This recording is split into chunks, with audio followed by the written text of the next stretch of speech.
Welcome to the City Council's November 9th regular City Council meeting. This is a teleconference meeting with City Council, city staff, and members of the public participating remotely to ensure proper social distancing in this federal, state, and local emergency. Hello, my name is Drew Combs. I'm Mayor of Menlo Park for 2021. I'd like to introduce staff and the remainder of City Council present. Vice Mayor Betsy Nash, Council members Ray Mueller, Cecilia Taylor, and Jen Willison. Staff present include City Manager Starla Jerome Robinson, City Attorney Nira Doherty, and City Clerk Judy Heron. First is agenda review. Agenda review provides advance notice to members of the public and city staff of any modifications to the agenda order or any requests from City Council members under City Council member reports. So a couple of items I'll note on agenda review. The staff has requested to pull item L2. And so are there any other items that the City Council wishes to pull?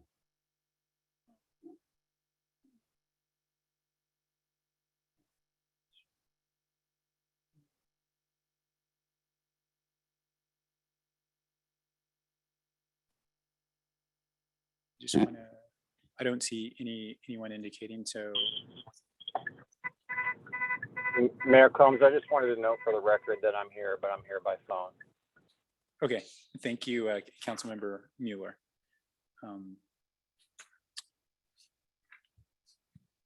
Okay, with with no changes under agenda review from the City Council, we'll go to agenda item D, closed session. City Clerk Heron, can you call for public comment on closed session items D1 or D2? Thank you, Mayor Combs. So at this time, if any member of the public wishes to speak on item D1 regarding conference with legal counsel on existing litigation, or item D2, conference with legal counsel for anticipated litigation, please engage that hand feature in the bottom of your screen. If you're calling in from a landline or a cell phone, you may press *9 now. Our first speaker will be Jim Farrell. Hi. I saw the article in the Palo Alto Post and read the demand letter regarding the utility users tax, which under the terms of the referendum and the ordinance was supposed to be reauthorized every 2 years. Since it was not reauthorized in 2016, it appears the tax expired at the end of 2016. I think the council should immediately stop collecting the tax and refund all the illegally collected monies immediately, just as a matter of integrity. Also, I would like to see the council give some sort of explanation for how this error occurred and what they will do to prevent it from happening again. Thank you. That's it. Thank you for your comment. So this will be the final call for public comment on our closed session items.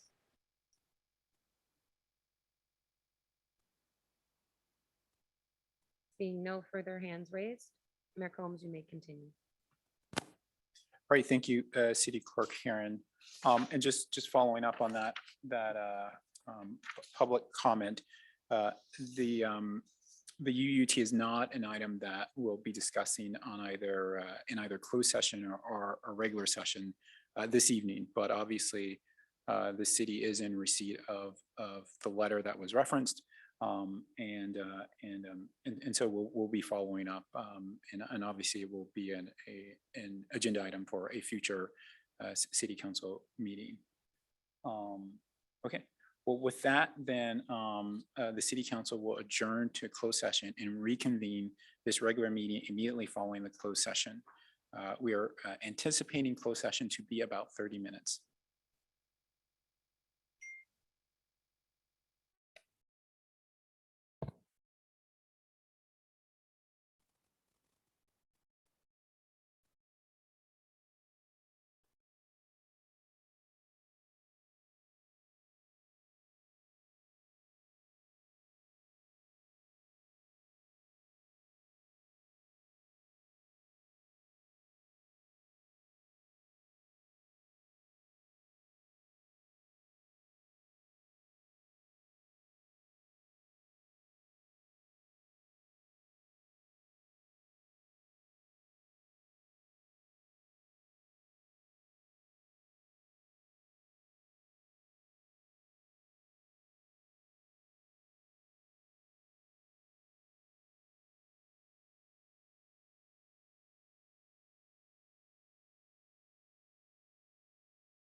Welcome back, all city council members.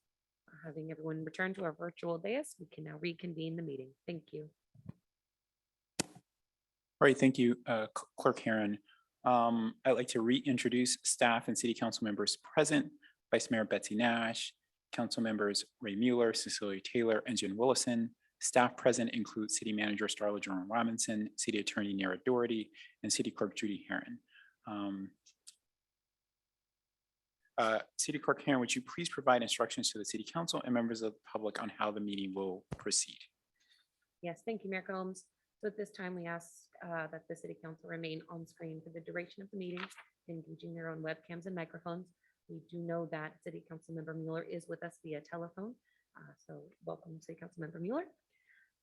Secondarily, for those of you who wish to provide public comment, please engage that hand feature at the bottom of the screen or press *9 after the mayor calls for public comment on the item you wish to speak on. Staff will engage their webcams and microphones when making presentations as well as addressing the city council. This concludes my introductions at this time. Thank you, City Clerk Heron. I'd like to introduce City Attorney Nara Doherty to report out from the November 9th closed session. Thank you, Mr. Mayor. There's no reportable action. All right, thank you, City Attorney Doherty. All right, so next we'll go to presentations and proclamations. City Clerk Heron, do we have any public comment on our proclamations? So that's items I1, I2, and I3. Thank you, Mayor Combs. So at this time, if any member of the public wishes to speak on item I1, the proclamation recognizing United Against Hate Week, I2, proclamation recognizing November 2021 as National American Indian Heritage Month, or item I3, proclamation recognizing Ruby Bridges Walk to School Day, please engage that hand feature in the bottom of your screen. If you're calling in from a landline or a cell phone, you may press *9 now.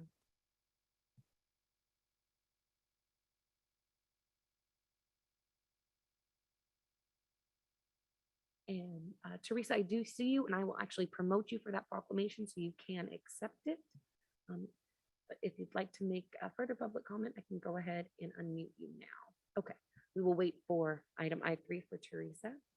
So final call on public comment on items I1, I2, and I3. Seeing none, Mayor Combs, you may continue.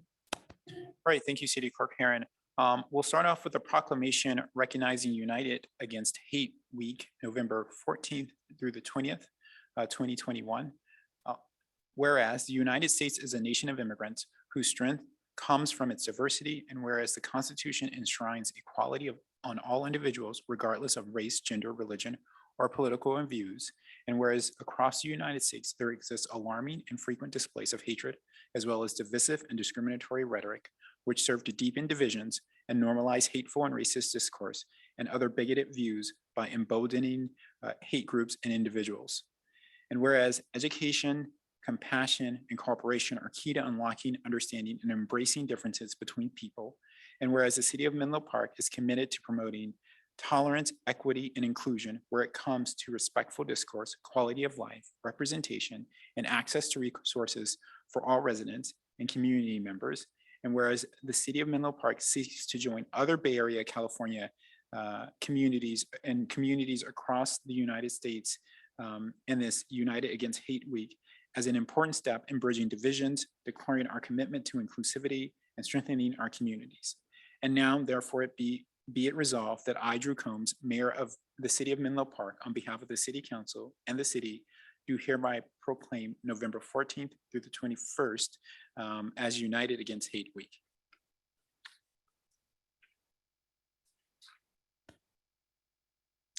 And with that, we'll move on to Proclamation I2, recognizing November 2021 as National American Indian Heritage Month. Whereas the history and culture of our great nation has been significantly influenced by American Indians and indigenous people, and whereas the contribution of American Indians has enhanced the freedom, prosperity, and greatness of America today, and whereas their customs and traditions are respected and celebrated as a part of their rich legacy throughout the United States, and whereas Native American Awareness Week began in 1976, and was expanded by Congress and approved by President George Bush in August 1990, designating the month of November as National American Indian Heritage Month.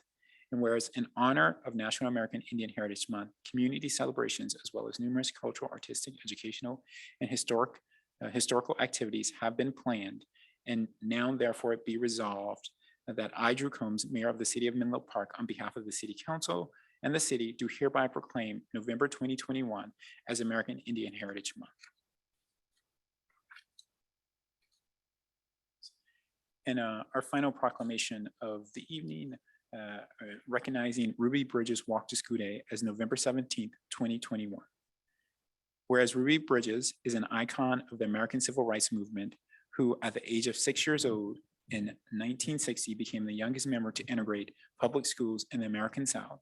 And whereas segregation continued to exist in various states despite the Supreme Court of the United States 1954 ruling in Brown v. Board of Education barring any state laws allowing racial segregation in public schools. And whereas Ruby Bridges was the lone student of her group of African-American students to integrate William Franz Elementary School in the city of New Orleans on November 14th, 1960, being escorted by 4 federal marshals while bravely walking amongst protesters full of vitriol. And whereas the San Mateo County Board of Education adopted a resolution in 2019 that November 14th or the following Wednesday, should it fall on a weekend, be henceforth annually known as Ruby Bridges Walk to School Day in the County of San Mateo to celebrate the spirit of inclusivity. And whereas the California State Senate adopted a resolution in 2021 that November 14th or the following Wednesday, should it fall on a weekend, be henceforth annually known as Ruby Bridges Walk to School Day in the state of California to recognize Ruby Bridges' role in the civil rights movement.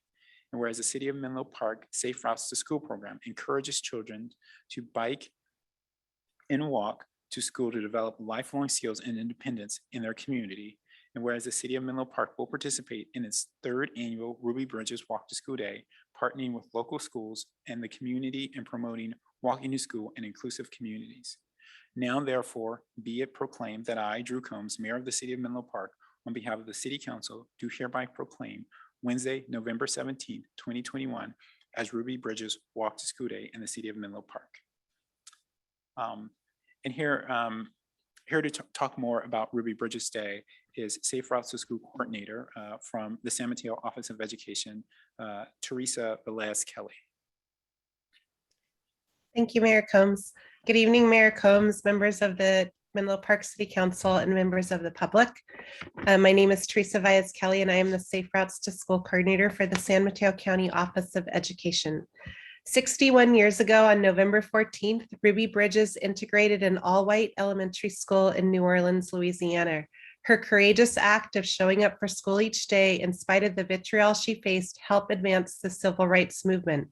In spring of 2018, a group of 5th graders from Martin Elementary School in South San Francisco Unified School District were so inspired by Ruby's courage that they asked their school board to make November 14th Ruby Bridges Day. The San Mateo County Office of Education Safe Routes to School team met with the students about making it a walk to school day, and a movement was born. Since the first event was held in 2018, Ruby Bridges Walk to School Day has grown exponentially, with more schools participating each year.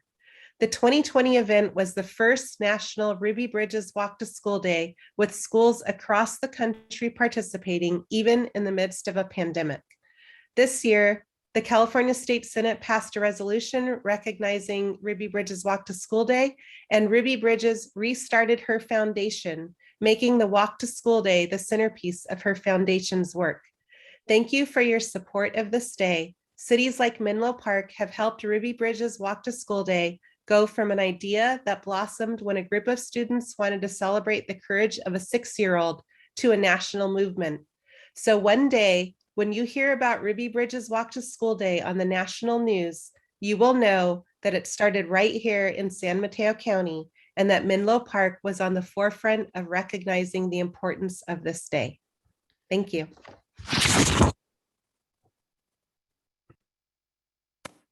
Thank you, Ms. Velez Kelly.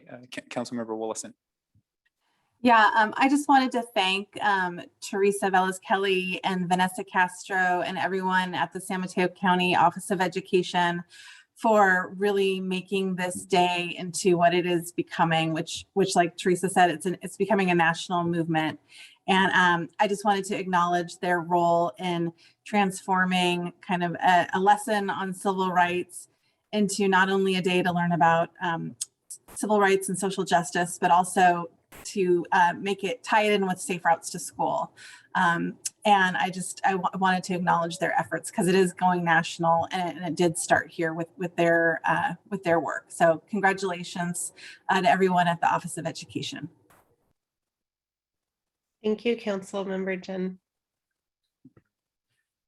Right. Well, thank you for those comments, Councilmember Willison, and yeah, Ms. Velez-Kelly, I echo the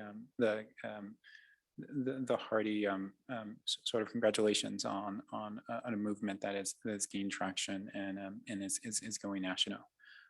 So definitely a good job, and glad that Menlo Park was able to take this moment to recognize it. Thank you very much. With that, we'll switch to the presentations portion of the presentation of proclamations. And the presentation that we have is on the Independent Redistricting Commission. With that, I'll turn to City Clerk Karen to provide an update. Thank you, Mayor Combs. So for the City Council this evening, wanted to provide you with just a brief update on the Independent Redistricting Commission.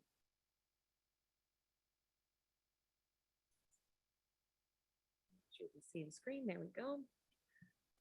So some background for the IRC, or Independent Redistricting Commission formation. City Council established this IRC via resolution number 6659. We did and this was on August 31st of 2021. The city performed a recruitment in which at the end of the recruitment, we received a total of 15 qualified applicants. All of these applicants have attested for compliance written in the resolution under Section 7 for qualifications and restrictions. And on November 4th, the city clerk, myself, randomly selected the first 3 commissioners, who are Ko Arenio, Brian Gilmer, and Dave Walter. So the next actions that these 3 commissioners are tasked with, currently, they are conducting interviews with the remaining 12 applicants.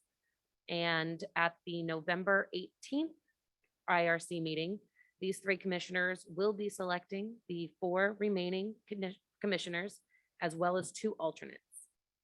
There will also be a commission orientation and governance procedures at that November 18th meeting.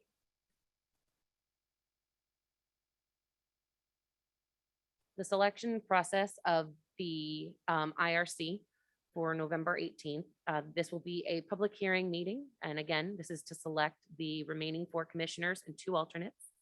And the 3 currently seated commissioners are asked to consider the competency, impartiality and nonpartisan, familiarity with neighborhoods, appreciation of diverse demographics, ability to work cooperatively, and relevant civic or volunteer activities.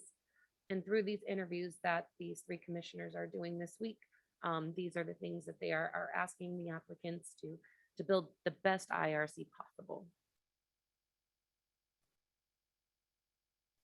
So the first business meeting of the IRC is currently scheduled for November 18th at 6 p.m.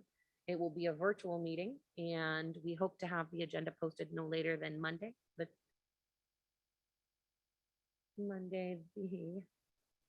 15th. Again, for this meeting, what will be on that agenda is currently the selection of the 4 commissioners and 2 alternates, a selection of a chair and vice chair. We will ask the IRC to adopt administrative procedures such as meeting conduct, media relations, and financial and internal controls, and then also adopt a regular meeting schedule. This will help us get the redistricting website up to date and get all of those meeting dates out to the public following that meeting of the 18th. And then finally, at that November 18th meeting, the city attorney's office will be providing training on the Brown Act, Public Records Act, Public Reform Act, the ethics training, and preventing sexual harassment and abusive conduct in the workplace. For the last two, AB 1234 and SB 1343. There's also courses available online for that if the commissioners seek further information or training. So tentatively, the next business meeting of the IRC is scheduled for December 9th, again at 6 p.m. At this meeting, our demographer will be making the presentation, providing an overview of the redistricting process and the goals of the IRC. The demographer will also be introducing an amazing mapping tool. I'm very excited for everyone to get in on that and play with that. I've had some time with it, and it's a goodie. And then again, we'll be reviewing timelines and milestones with the IRC, and then kind of discuss public engagement and how they see that. And then for anyone interested in redistricting, they can always visit menlopark.org/redistricting. And then to receive notifications on anything related to redistricting, you can visit menlopark.org/notify me. And as always, I'm Judy Heron. I'm the city clerk for Menlo Park. I can be reached either by email, by calling. I'm in the office some days. So by all means, you can reach out to me, and I'd be more than happy to provide any other information that anyone needs. And at that time, this does conclude my presentation, and I'm happy to either go to public comment or take any questions from the city council. Thank you, City Clerk Karen. Let's go to public comment, and then we'll come back for any council questions. Thank you, Mayor Combs. So at this time, if any member of the public wishes to speak on item I4, presentation on the Independent Redistricting Commission update, please engage that hand feature in the bottom of your screen. If you're calling in from a landline or a cell phone, you may press *9 now.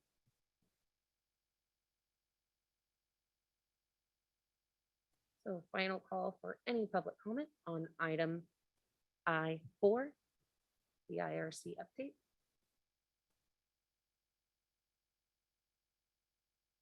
Seeing no hands raised, Mayor Combs, you may continue. Right, thank you, City Clerk Karen. Are there any questions or comments from the dais? The virtual dais for all of you, but I am actually at the real dais for the first time in over a year and a half.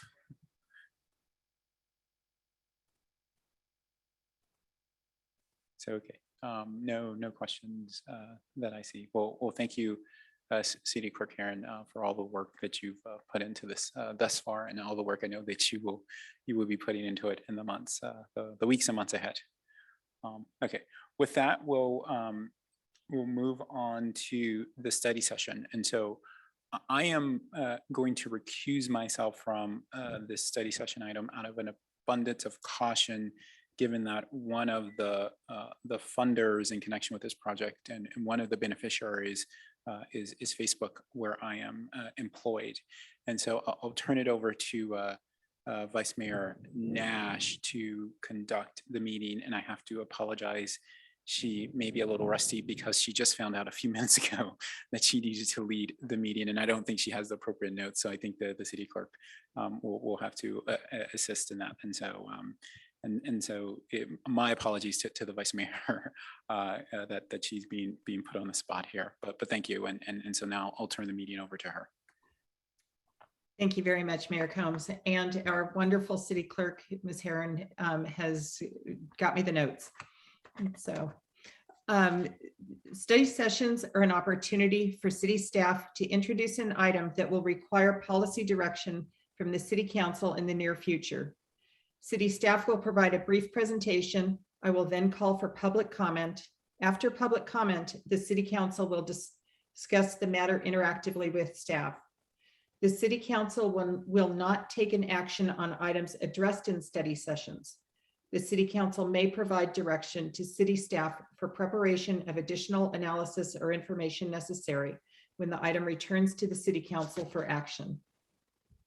The first study session item is J1, provide direction on Federal Emergency Management Agency Building Resilient Infrastructure and Communities grant opportunity to fund a portion of the strategy to advance flood protection, ecosystems, and recreation along the San Francisco Bay project. And with that, I'd like to introduce Public Works Director Nikki Nagaya to make the presentation.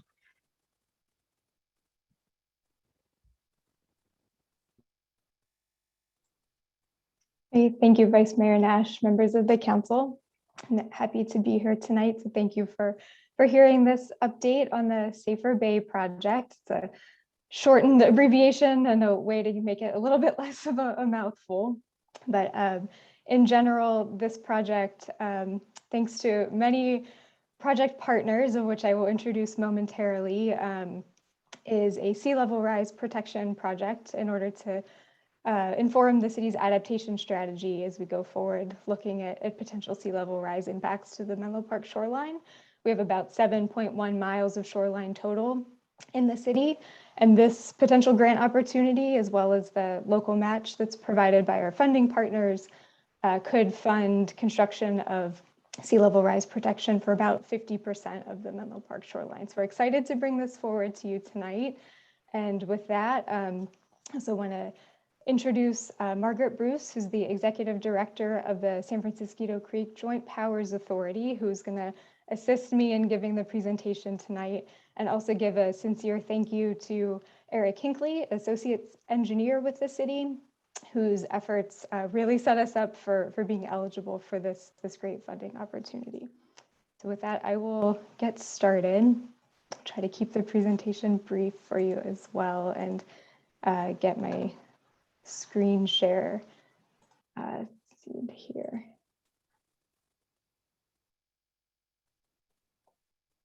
Great, so I think you all should be able to see that now. Yes. Great, thank you.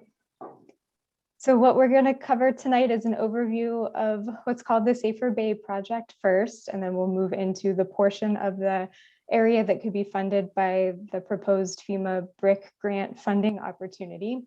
We'll cover what's proposed as a Memorandum of Understanding between the city and the project partners, talk about anticipated resources for a delivery, and then move into next steps and an example project timeline.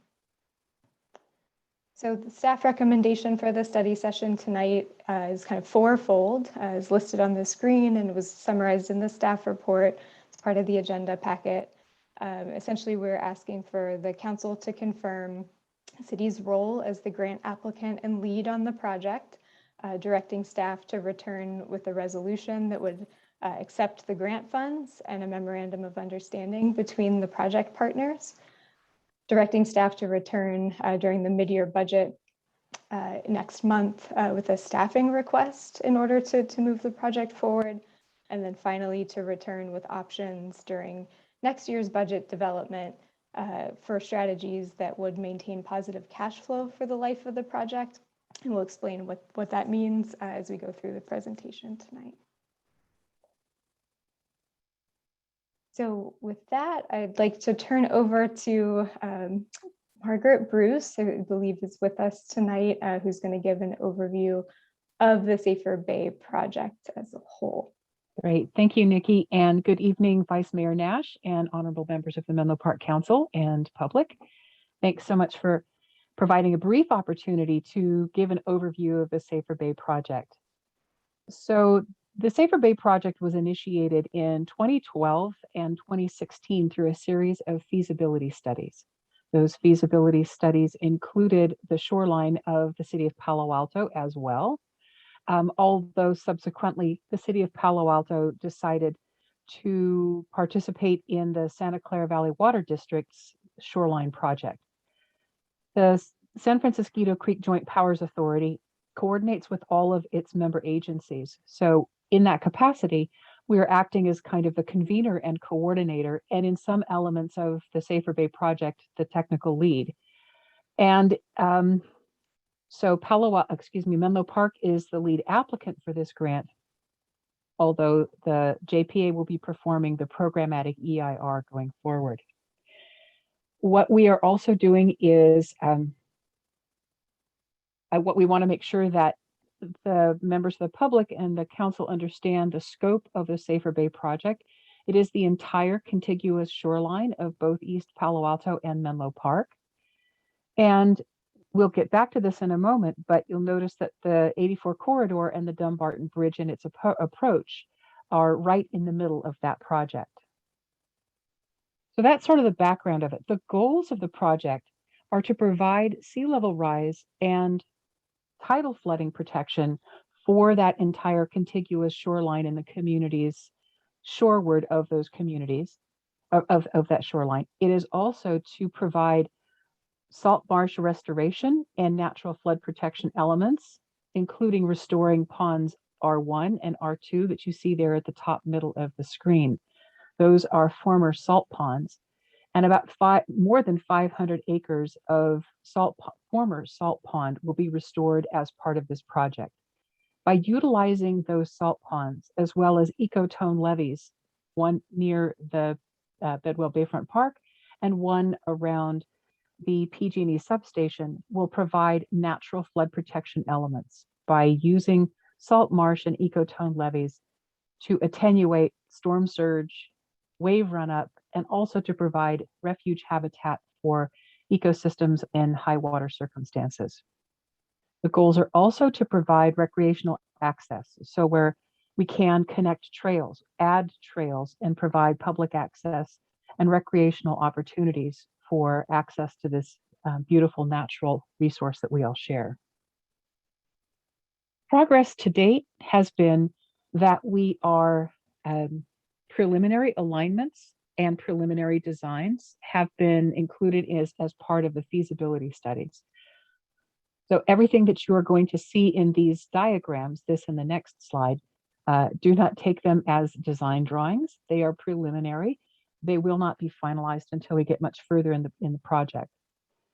But we can indicate sort of where we're headed with the different reach designations, the different segments of the project that have been broken into reaches for clarity and planning purposes. We are in close communication with key stakeholders. That means all of the property owners, regulatory agencies, and very importantly, Caltrans. We have been able to access a Cal OES and Fema, what's called a Hazard Mitigation Program grant for the East Palo Alto section, as well as a DWR grant. And very importantly, this opportunity for the BRIC grant for a significant portion of the Menlo Park segment of the Safer Bay project. Progress includes applying for additional grants. We have applications in the works. We will hear probably in late Q2 or early Q2 of next year, whether or not we've been successful in those applications.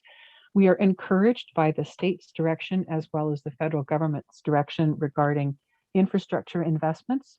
And so we'll be looking very closely at opportunities to seek funding at the state and federal level.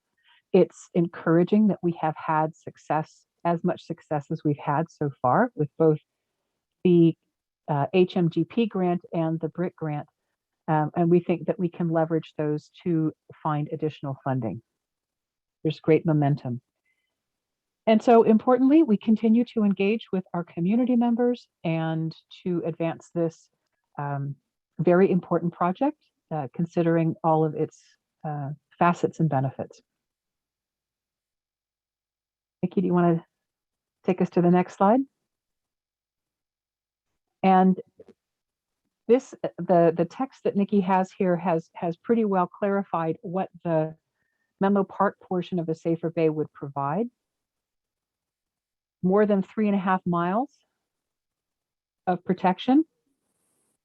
And it's important to note, though, that for all of that protection and whatever is going to happen in East Palo Alto, neither of those projects will be complete, nor will their protection be complete until Caltrans actually executes its portion. Going back to the point I made about engaging Caltrans being very important, we will all be working on that. All of Menlo Park, East Palo Alto, and the JPA will be in close coordination with Caltrans to close up that last segment, important segment of the Safer Bay project. The Safer Bay project protects the communities behind that flood structure, whether that's ecotone levees, traditional levee, or flood wall. Critically, the PG&E substation provides power for over 300,000 people in the community. And as we expect sea level rise to increase, we're providing a margin of safety. The level of protection that will be provided by this is up to 3.5 feet of sea level rise, in addition to a 100-year storm and king tide. So we know that sea level is rising and that storms will be coming, and we anticipate that this is going to be adequate protection for, knock on wood, 50 years or more. Nikki, I think that's about everything I have. Over to you.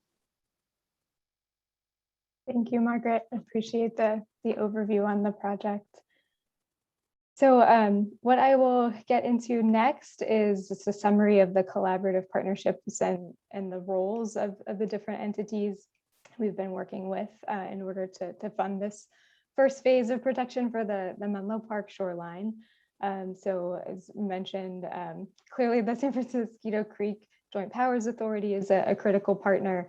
We also have been working with PG&E and Meta, now formerly Facebook, and I apologize, I'm going to stumble on that throughout this presentation tonight. But both of those entities are providing local match funding commitments in order to then leverage additional dollars from the FEMA grant program that we're proposing to access. Menlo Park would be proposed to be the project lead, responsible for project delivery, as I mentioned, and the JPA would be providing technical expertise and project support as we go forward, as well as you heard Margaret summarize, the relationship between what would be constructed in Menlo Park and East Palo Alto is critical in order to provide protection for the entirety of the shoreline. And so the JPA will be continuing to be involved in East Palo Alto as well and provide that common point of overlapping information between the two projects, between the two cities, to make sure that when the project is complete, there are no gaps remaining in the sea level rise protection for both communities going forward.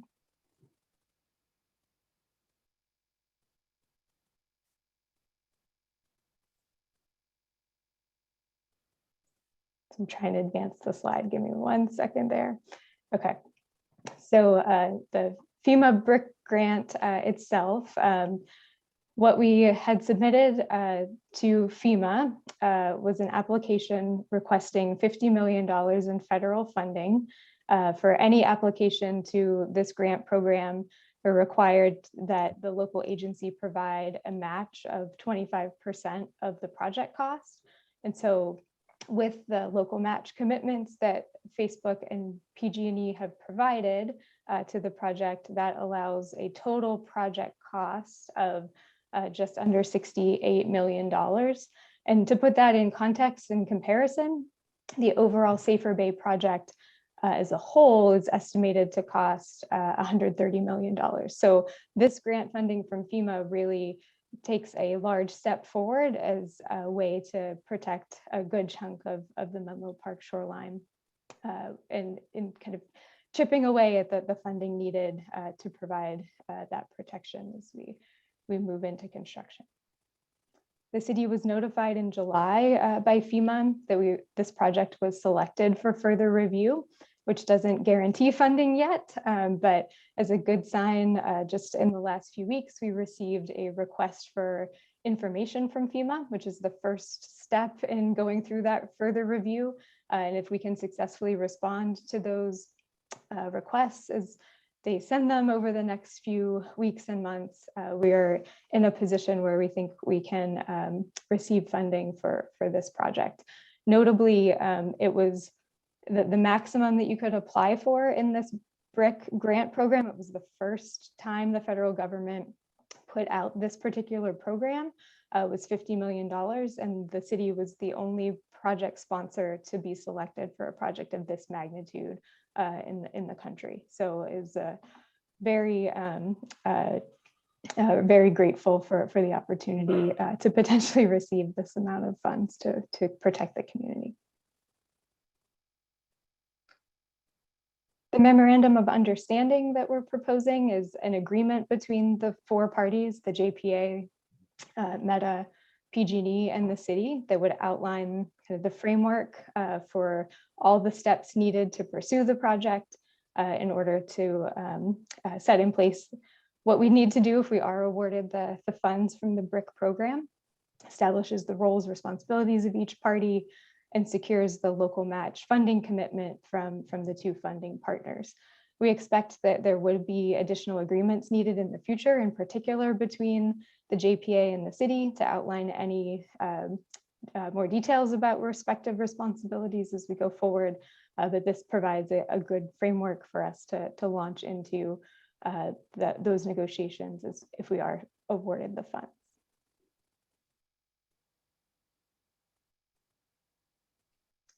In terms of anticipated resources for project delivery, one thing that we expect to need to manage a project of this size is staffing support for project management. We considered two options for this. One would be contract assistance, and the second would be an additional provisional full-time staff member. These options were discussed more thoroughly in the staff report, but just in summary, one of the concerns that we had about potential contract assistance, bringing somebody on board to manage the project, would be that it could potentially preclude that same firm from actually proposing and providing technical support on the design and construction elements, which would be a potential conflict of interest. And so we saw that there may be concerns about a firm proposing that would then mean they couldn't propose in a second, which would be a potentially more lucrative phase for them. And so are concerned that we wouldn't get much interest in terms of a contract project manager in order to proceed with the work. And so we're proposing a provisional full-time staff member to come on board and help manage this project, given all the federal regulations and FEMA coordination with Cal OES and the project partners as well. As I mentioned at the beginning, one of the other items that we anticipate needing in terms of resources for delivery is in terms of cash flow. So as the project proceeds, the MOU outlining funding commitments would go into place. The funding partners would contribute 20% of the committed funds upfront, and then throughout the design phase, they would make pro rata contributions in order to allow the work to proceed. As we move into construction for a project of this size and scale, what we anticipate will happen is that FEMA typically takes 60 to 90 days to process quarterly reimbursements for the project. And so then you have a period of time where there will be a lag between when the city needs to expend resources and when we get the money back from FEMA. And so we anticipate in the heart of construction that there will likely be about a $15 million cash flow issue if we don't secure some temporary funds to loan the project while we await those FEMA reimbursements to cover those costs in the future. So what we are then asking the council for is to direct staff to return as part of the budgeting process next year to identify potential funding sources that could help us loan these funds to the project for a period of time while we await FEMA funds to come in the future. And then finally, the last element in terms of anticipated resources are related to operations and maintenance of the levees and sea level rise structures in the future. And so we're anticipating that would be roughly $200,000 annually as we go forward after the project is completed. And so there may be future discussions that we would want to have about how to cover costs related to operations and maintenance. There can be things like assessment districts put in place or special benefit districts in order to recoup those costs from property owners that benefit from the project and being able to make sure that there's a funding stream in place to provide for that operation maintenance over time. So just to reiterate, a recommendation, fourfold request from the council for this evening to confirm the city's role. It's the grant applicant and project lead, to direct staff to return with a resolution to accept the grant funds and adopt the MOU between the project partners. Direct staff to return with the mid-year budget review, the staffing request, and then finally to return with options during next year's budget development to identify strategies to maintain that positive cash flow while we await the reimbursements from FEMA. So pending your direction tonight, the next steps, we would return with the final MOU for the council's approval. There was a draft included in the packet as part of the staff report for this evening's study session. We would return with the resolution to accept the grant funds if they're awarded to the city, and confirm that commitment to lead the project. Return with the staffing request and the cash flow information as mentioned earlier. And then finally, the note that as we move forward and anticipate additional agreements would be brought to the council for review and approval. And then just to give you an idea of the project timeline, so this is contingent on the timing of when we may get final award from FEMA for the funding of the project, but we're anticipating overall 2 phases, a total project duration of about 5.5 years. About half of that would be spent in phase 1, where there would be an outreach process, environmental review, and pursue design and permitting. And once we have the permit secure, we can move into final design and construction, which would be the second half of the project duration. And with that, I'm happy to take any questions, or we can move to public comment. Thank you. Thank you very much. Are there any clarifying questions right now, or are we ready to move to public comment?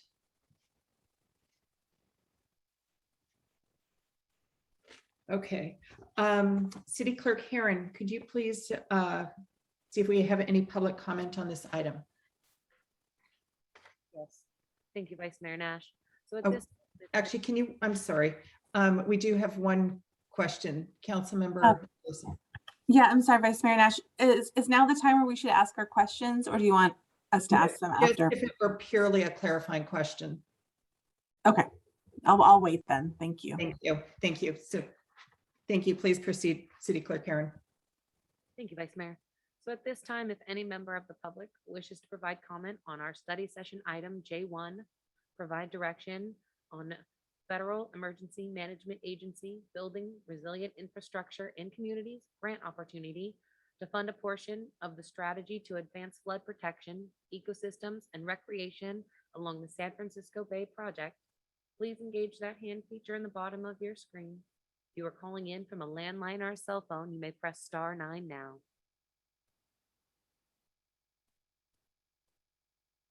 So this will be the final call for public comment on item J1.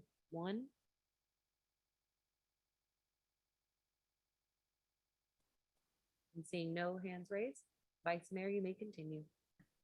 Thank you very much, City Clerk Heron. And so we will now open for City Council discussion. Councilmember Willison, would you like to start? Sure. Thank you, Vice Mayor Nash. I just had a question. In the staff report or in the documents, it talks about the partnership and Menlo Park doing the project EIR, where the JPA is doing the programmatic EIR. This is a question for staff. Can you clarify kind of what's under those 2 umbrellas? Sure. Thank you, Councilmember Willison. And I can start, and if in need technical assistance, I will ask Ms. Bruce to return. But essentially, the programmatic EIR would provide environmental clearance for the entirety of the project alignment through both Menlo Park and East Palo Alto, and set up a framework for the further environmental review for each particular project section to move into construction. So it's a similar approach as many agencies often use with either large capital projects or things like specific plans or area-wide plans in order to kind of step through the environmental process, set up a framework for things like environmental mitigation measures and things that would need to be pursued. Thank you for the clarification, Ms. Nagaya. And regarding the, so this project handles about half of our shoreline. And it sounds like the hope is to leverage this project to get funding for additional parts of our shoreline. I'm just wondering if you know anything about, do we have a goal of when we think we're going to have full coverage? And then I would imagine that our coverage is only as good as our neighboring jurisdictions coverage and like kind of the whole bay's coverage. So is one shoreline, do they hold kind of the master concept, or kind of how does this fit into the larger Bay Area sea level rise picture, both for Menlo Park and then for kind of our neighbors? And then kind of, because one of the questions I think that was sent in was, if we have a wall and the water can't reach us, like where's the water going to go? Right. Yeah, that's a great question. So I think the overall project, the Safer Bay project in its entirety, is a plan that would protect the full extent of Menlo Park, East Palo Alto. So I think in terms of the connections to neighboring jurisdictions, once that plan is in place, the facilities are constructed, you do achieve protection for both communities with no gaps kind of in between.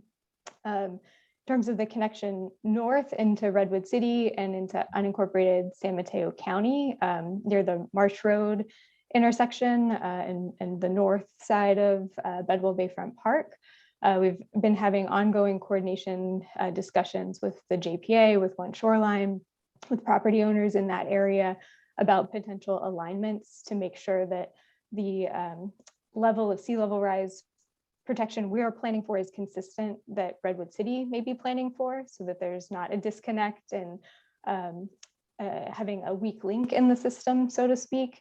I think at this point, One Shoreline has been a great partner. They're moving forward with construction for some other flood protection projects at Bedwell Bayfront Park. I don't think until there's a more permanent funding source in place for that agency, I don't want to commit them tonight to being the master key holder. But I think our hope is that in a future scenario where there is a dedicated funding source in place, that they would be a great partner and a agency that could provide that role for the city and for our neighbors as well, to make sure that those kind of gaps between neighboring jurisdictions are addressed. In terms of a goal, I don't think we have yet at this point in time a year to report to you for when we would hope to achieve full protection. But I will say, in general, the funding environment we are in a much better place to compete for funds for these types of projects federally with the current administration, as well as at the state level. I've seen a number of opportunities for funds that could come through to provide funding for the rest of the Menlo Park shoreline, the East Palo Alto shoreline. And we have active grant applications the JPA is pursuing for some of those sources, as well as partnerships that we're exploring with regional agencies. Metropolitan Transportation Commission and the Bay Area Regional Collaborative have had a particular interest around the base of the Dumbarton Bridge and both communities of Menlo Park and East Palo Alto. So there are grant opportunities that we've been pursuing through those partnerships as well, but the city may not be the lead on some of those. That's really great news. And I also just want to say thank you to you, Ms. Nagaya, and the whole staff for pursuing this grant and for being so successful and keeping your eye out for more opportunities. I have one last question, and that is, given the magnitude of this project and the fact that we would be the lead agency, I think it makes sense that we need another staff person to manage this huge project. I'm wondering though, the impact on public works in general and how this affects, our other people in your department and our ability to, I'm sure it has a ripple effect through all of public works. So if you can just speak to kind of the rest of the department, aside from the one additional FTE that you're looking to add. Yeah, I think that the proposal to add an FTE was meant to try and minimize the impact across existing staff. But a project of this size will have an impact on the organization as a whole outside of public works as well. Something of this size, we're managing grant funds, so impacts to finance and the admin services department, eventually to our maintenance team in terms of then maintaining the infrastructure over time. But I think on the flip side, there aren't many opportunities where we see the opportunity of this magnitude to be able to fund such a significant portion of the project at once. And then also to set up, as Ms. Bruce mentioned earlier, the momentum to potentially then leverage for other grant sources, for other private partners. And so we're working hard to go kind of all in, knowing that we have limited time to respond to sea level rise in the coming years as well. Thank you very much, Ms. Nagai. Thank you. And I wanted to see if Ms. Bruce had anything to say. I saw her pop up before going to Councilmember Mueller. Just really quickly, and thank you for the opportunity. I wanted to just chime in on one part of your question there about where will the water go if not Menlo Park? There are preliminary models and studies under the RISER program that sort of begin to get at the potential for displacing water elsewhere in the bay. There is not presently, to my awareness, a coordinated effort to plan according to where projects are implemented and where water will go. It is an important issue and it is being studied. I think there are approaches that may look at where we can bring the water in parts of the Bay Area and where there isn't room to bring the water in, like where we've developed right up to the shoreline. In terms of this project overall, the Safer Bay project, all of the JPA members and the JPA itself are in close coordination with other regional entities. For example, the Bay Adapt Group, and as Nikki mentioned, also the MTC, Bay Area Regional Collaborative, are just a couple of examples. Knowing that this is such a multifaceted issue, touches on so many issues of transportation, demographics, economics, land use, etc. There's a proliferation of stakeholder engagement opportunities and organizations with which we coordinate. Thank you, Ms. Bruce. And yeah, please continue to let the council know ways we can support those regional collaborative efforts, because yeah, sea level rise is it's a little like whack-a-mole. You fix it one place, and so we all need to work together here. Thank you. Thank you. Councilmember Mueller, please.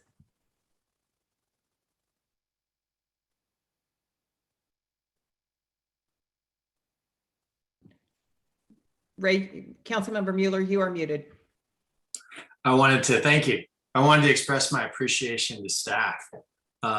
Sometimes when we see these staff reports, they sort of understate what the impact is. This brick process in FEMA is relatively very new.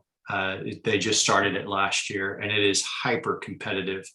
And for us to be getting a full allocation from that with our partners is tremendous. I mean, there are communities across the country that have applied for this. And so I don't want to understate that at all. And to have half our Safer Bay project taken care of by it is amazing. It's just, it's absolutely amazing. So I really don't have any questions. I'm just excited about moving forward with it. I also wanted to thank both Meta and PG&E for their contributions to this. It's undoubtedly helped us in our application process.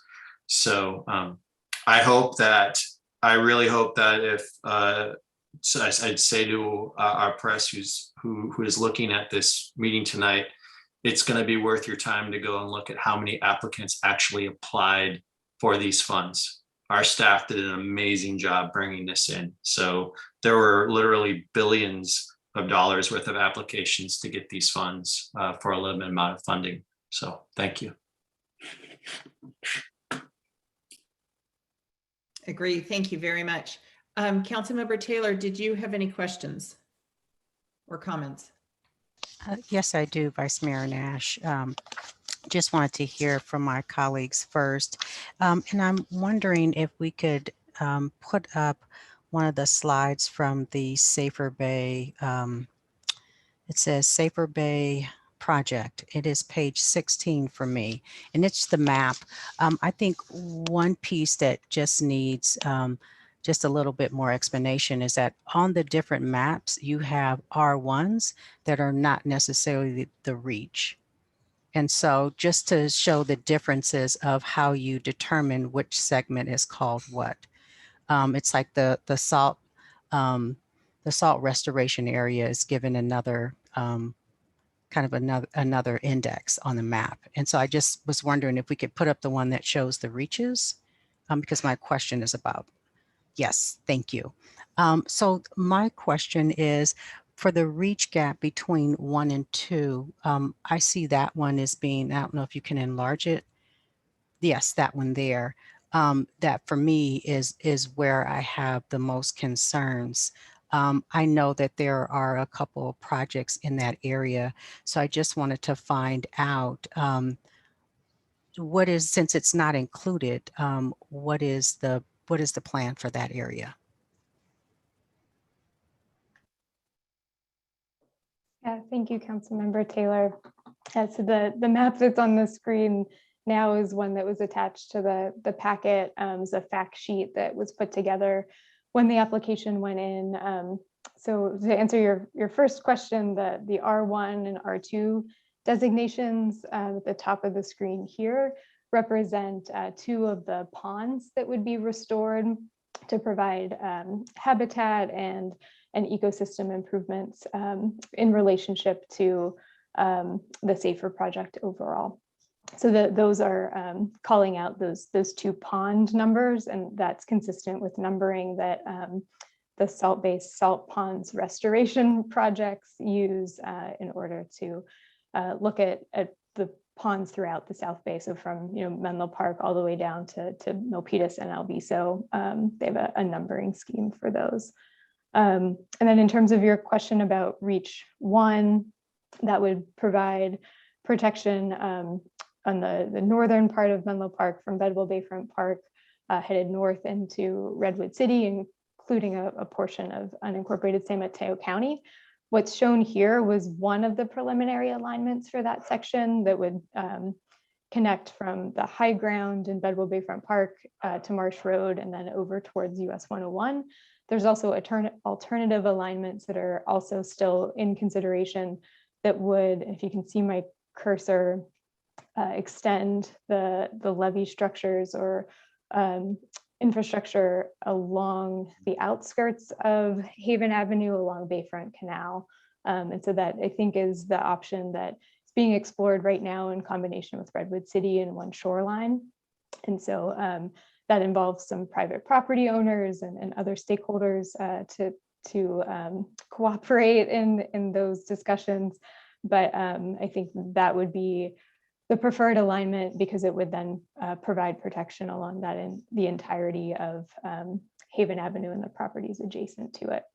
So we, as you mentioned, as you know, we have a number of ongoing projects in this area.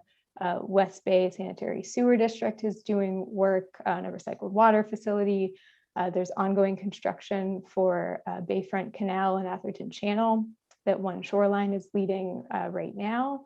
And then the city has an entrance improvement project for Bedwell Bayfront Park that would come in and follow the Atherton Channel construction that's ongoing. And so what we are doing right now is taking a step, I don't want to say backwards, but I'll say sideways on the entrance project in coordinating with the JPA, with One Shoreline, and making sure, given the momentum that we have on the rest of this work, making sure that there aren't missed opportunities in the short term with the entrance project, or if there are future work that needs to happen for full adaptation to sea level rise, that we don't build something now that is something that has to get torn out too quickly. So we're looking at that right now. We have a civil engineering firm who's going to be preparing some elevation exhibits and making sure that we have kind of all of our ducks in a row for I'll say the green part of the line on the screen between Bedwell Wayfront Park and Marsh Road. And then just and a follow-up question, Mr. Guy. So to close the reach between 1 and 2, there is a line there. So is that a project? Or is that, or whenever it's completed there, that line right there, does that mean it's completed and it closes it? So that's not a place for water to travel through? Yeah, so that, maybe let me pull up another exhibit here. Oh, excuse me, sorry.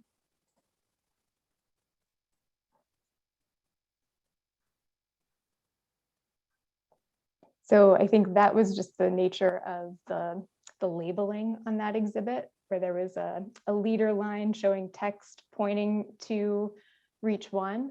But if you, for those of you that may have walked the perimeter of Bedwell Bayfront Park or spent time there, the park itself has significant elevation to it. So if we can see the completion of reach sections on either end of the park, on these 2 sections here, those will keep water out of everywhere inside the park, including all the property south of Bayfront Expressway. So you would tie into existing high ground in the park itself at kind of this corner next to the F in flood slew on the screen, and then this corner of the park just above the text that says Pond R5. And so with completion of those sections, along with the other colored lines along the shoreline, we would see protection of all the property inside of those lines with that construction. Thank you. And I have maybe 1 or 2 additional questions, and then and a few comments. And that is, with the present scope of BRIC, are the funds, the grant funds, limited, or is there opportunity to have to allow for other projects to be included? If that was just an additional study that was needed, or either small or large, just wanted to find out if it's limited. Yeah, I think so. The BRIC funds overall are projects that are eligible to compete for those funds, or things that help cities respond or agencies respond to climate change adaptation. So the title of the program is Building Resilient Infrastructure in Communities. So there are a number of things that are eligible under that umbrella. But that said, you have to compete with projects from across the country.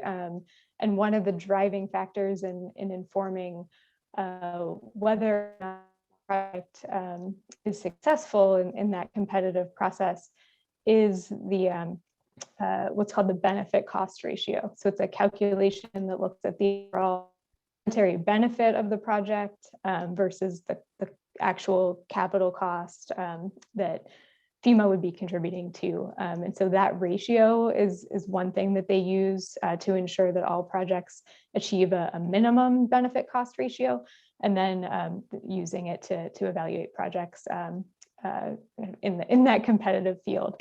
So one of the reasons why this project is so competitive, and we didn't cover this in the presentation, but I'll just bring up a map that was in the staff report as well.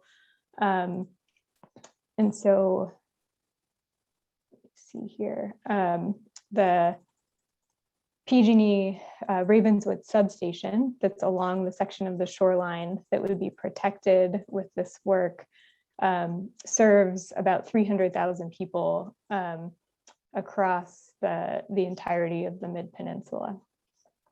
Let me see here. There we go. I think you should see that now. So this is a map of the area of service. So if that if that substation were to go out of service because of sea level rise or flooding, it could be several days that folks that live in these kind of orangish, reddish colored areas would be out of electric service until the floodwaters recede, until the tides recede, and then they can get in there and make sure the equipment's safe to be recharged. And so this drives some of that benefit cost calculation. And because of the extent of the service area that's impacted, the line here, the dark line around represents Menlo Park and kind of the polka dotted shade on top, and then a significant portion of moving into Palo Alto, Mountain View, out into Portola Valley and Woodside, and then all the way up to San Mateo on the peninsula. So it's a long way of saying it'd be difficult to swap in other projects that would compete successfully for these funds at this point, but we can certainly look at future opportunities with BRIC or other FEMA funds as well for other projects. Thank you, Ms. Nagaya. Is it possible to include the cost of staff or the staff needed in the grant? Yeah, I think the costs for project management and staff would potentially be reimbursable under the FEMA grant. So I think that's something that we can definitely look at. The challenge will be managing our costs over time, and whether the staff time is a cost that the city absorbs in order to then leverage additional federal dollars on this project. But that's certainly something that we can look at as we go into project management and requesting reimbursements from FEMA if we get the funds. And then a clarifying question is, there's a commitment from Meta and from PG&E. Is the city proposing any contributions as well? Yeah, we can answer that one as well. So in the capital improvement program this year, the city put aside some funding that was prior to knowing whether or not we would be awarded the funds from the BRIC program. So that was money intended to be spent on either staff time to support the project if we were successful, or potentially to do more detailed design development on the reaches for Safer Bay if we were not successful, if FEMA gave us information about what needed to be refined in the application. So that was about $250,000 in the CIP that the council set aside for this work.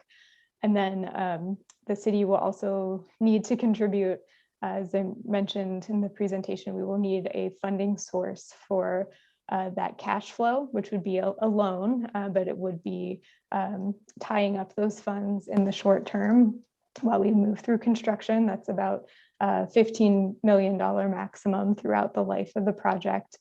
And then we'd also be, as the project lead, we would be responsible for the ongoing operations and maintenance of the facilities over time.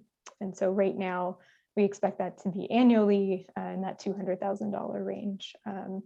But that's a commitment in perpetuity to make sure that those levees, that the infrastructure holds up over time, and sea levels continue to rise, then we may need to look at future investments to raise them as well.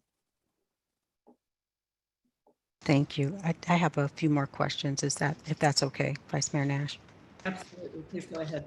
Okay. As far as the resources needed, not the cash flow, but actually looking at how this would be paid for in the future.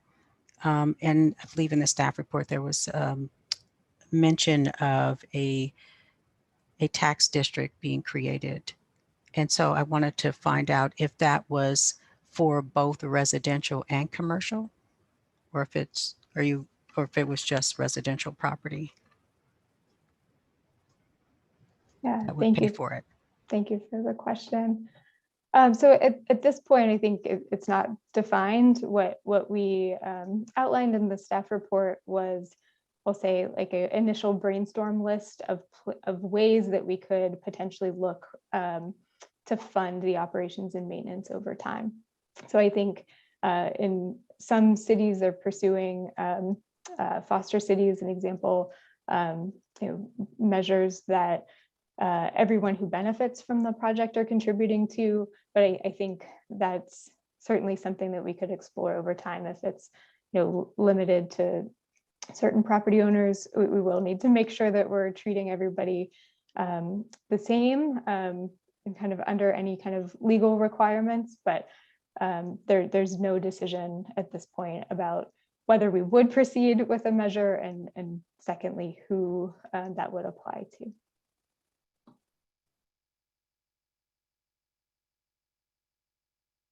Thank you.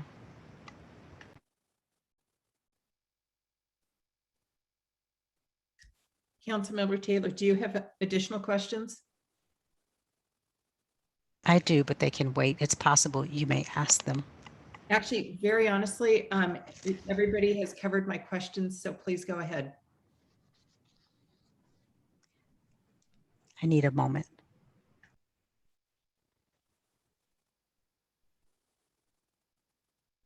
Well, what I will ask once Councilmember Taylor has completed, finished with her questions, is if we could bring up the recommendations again and just go through them and make sure that we're covering everything and that you have the answers that you need. But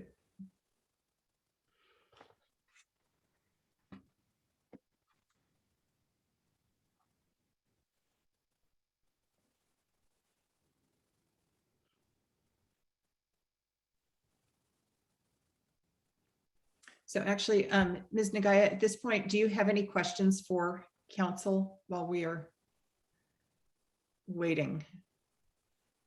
I still want to go through the recommendations at the very end, but have any questions come up at this point? Yeah, thank you, Vice Mayor Nash. I don't have any questions at this point. Just the direction will be what I will ask you eventually, but not yet. Thank you. Councilmember Taylor. Thank you. Thank you, Vice Mayor Nash. My last question is actually two things. One is it possible on the maps to include the residential areas? So if there's a way to just put it in orange, whatever color it's not being used, and just to highlight that there's residential, not just in the Belhaven community, but also along Haven Street, just to identify the residential in Menlo Park. That's close to the shoreline. And my last question is there a way to include either emergency preparedness, or since there's going to be a component of outreach to this, if there's a possibility to include emergency preparedness?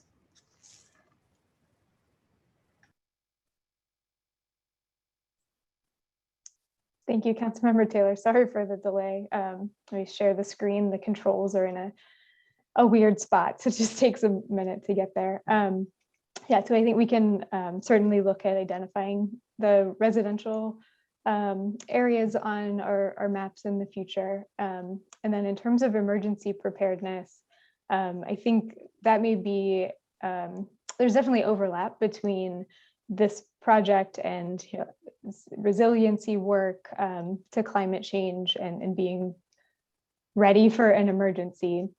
I don't know that this project, in terms of the funding source, would then directly cover those costs, but we can definitely look at opportunities to piggyback on any outreach efforts that we're doing to get the word out about how resiliency and emergency preparedness go hand in hand. I think if there's something in particular that you're looking for on the emergency preparedness front, I know we got public comments as well today about that topic. I think that may be appropriate for additional discussion, just so we're clear on what the council is looking for and where that falls in the prioritization. But in as much as we're talking about things related to resiliency and emergency preparedness, I think we can roll that message together because it's certainly related. Thank you. Thank you very much. So, Ms. Nagaya, you are now looking for confirmation of the recommendations made by staff to council. And to confirm, I guess let's go through them one by one. Just if anyone has any concerns, please raise your hand, speak up, whatever. Confirm city's role as grant applicant and project lead. Okay, we're good. Direct staff to return with resolution accepting the grant funds and a MOU between the project partners. Good. Direct staff to return during the mid-year budget review with a staffing request. Let's see, nods. And direct staff to return with options during the fiscal year 2022-23 budget development to maintain positive cash flow while awaiting receipt of FEMA grant reimbursements. Excellent. Is there anything else, Ms. Nagaya, that you need?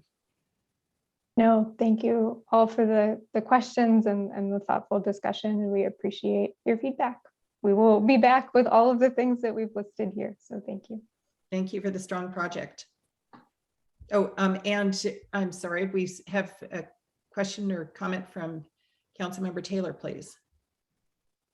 Thank you, Vice Mayor Nass. I just wanted to acknowledge the map that was put together after a discussion last November. And I'm not sure if it was Ms. Nagaya or if it was Mr. Murphy that put the comprehensive map together. It's a link in our staff report on J 1.9. But I just wanted to say thank you. It has a lot of great information in there, so thank you. I'm really glad you pointed that out. Thank you, Councilmember Taylor and staff for putting it together. Thank you. And so City Clerk Heron, could you please call Mayor Combs back? Just did. Thank you, Vice Mayor.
So actually, at this point, why don't we take a 5-minute break and return in 5 minutes? Right now it's 7:04. Actually, why don't we return at 7:10, please? Thank you.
Having all members of our city council return to our virtual dais. Mayor Combs, welcome back. You may reconvene the meeting. Thank you, City Clerk Heron. With that, we'll move on to our next study session, item J2, provide direction to the use of below market rate housing funds for mid-pen housing to create a community land trust as part of their proposed request for $3.6 million to build 12 ownership units at 335 Pierce Road. Here to introduce the item is Acting Housing Manager Mike Noche.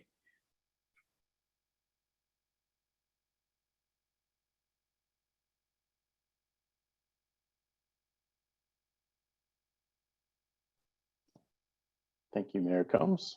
And you should be able to see the presentation on the screen. Just want to confirm. And I see heads nodding. Thank you. So I'll go ahead and begin. Good evening, Mayor Combs and City Council members. Mike Noche, Acting Housing Manager, here this evening to introduce and provide background on the 335 Pierce Road housing proposal from Mid-Pen Housing.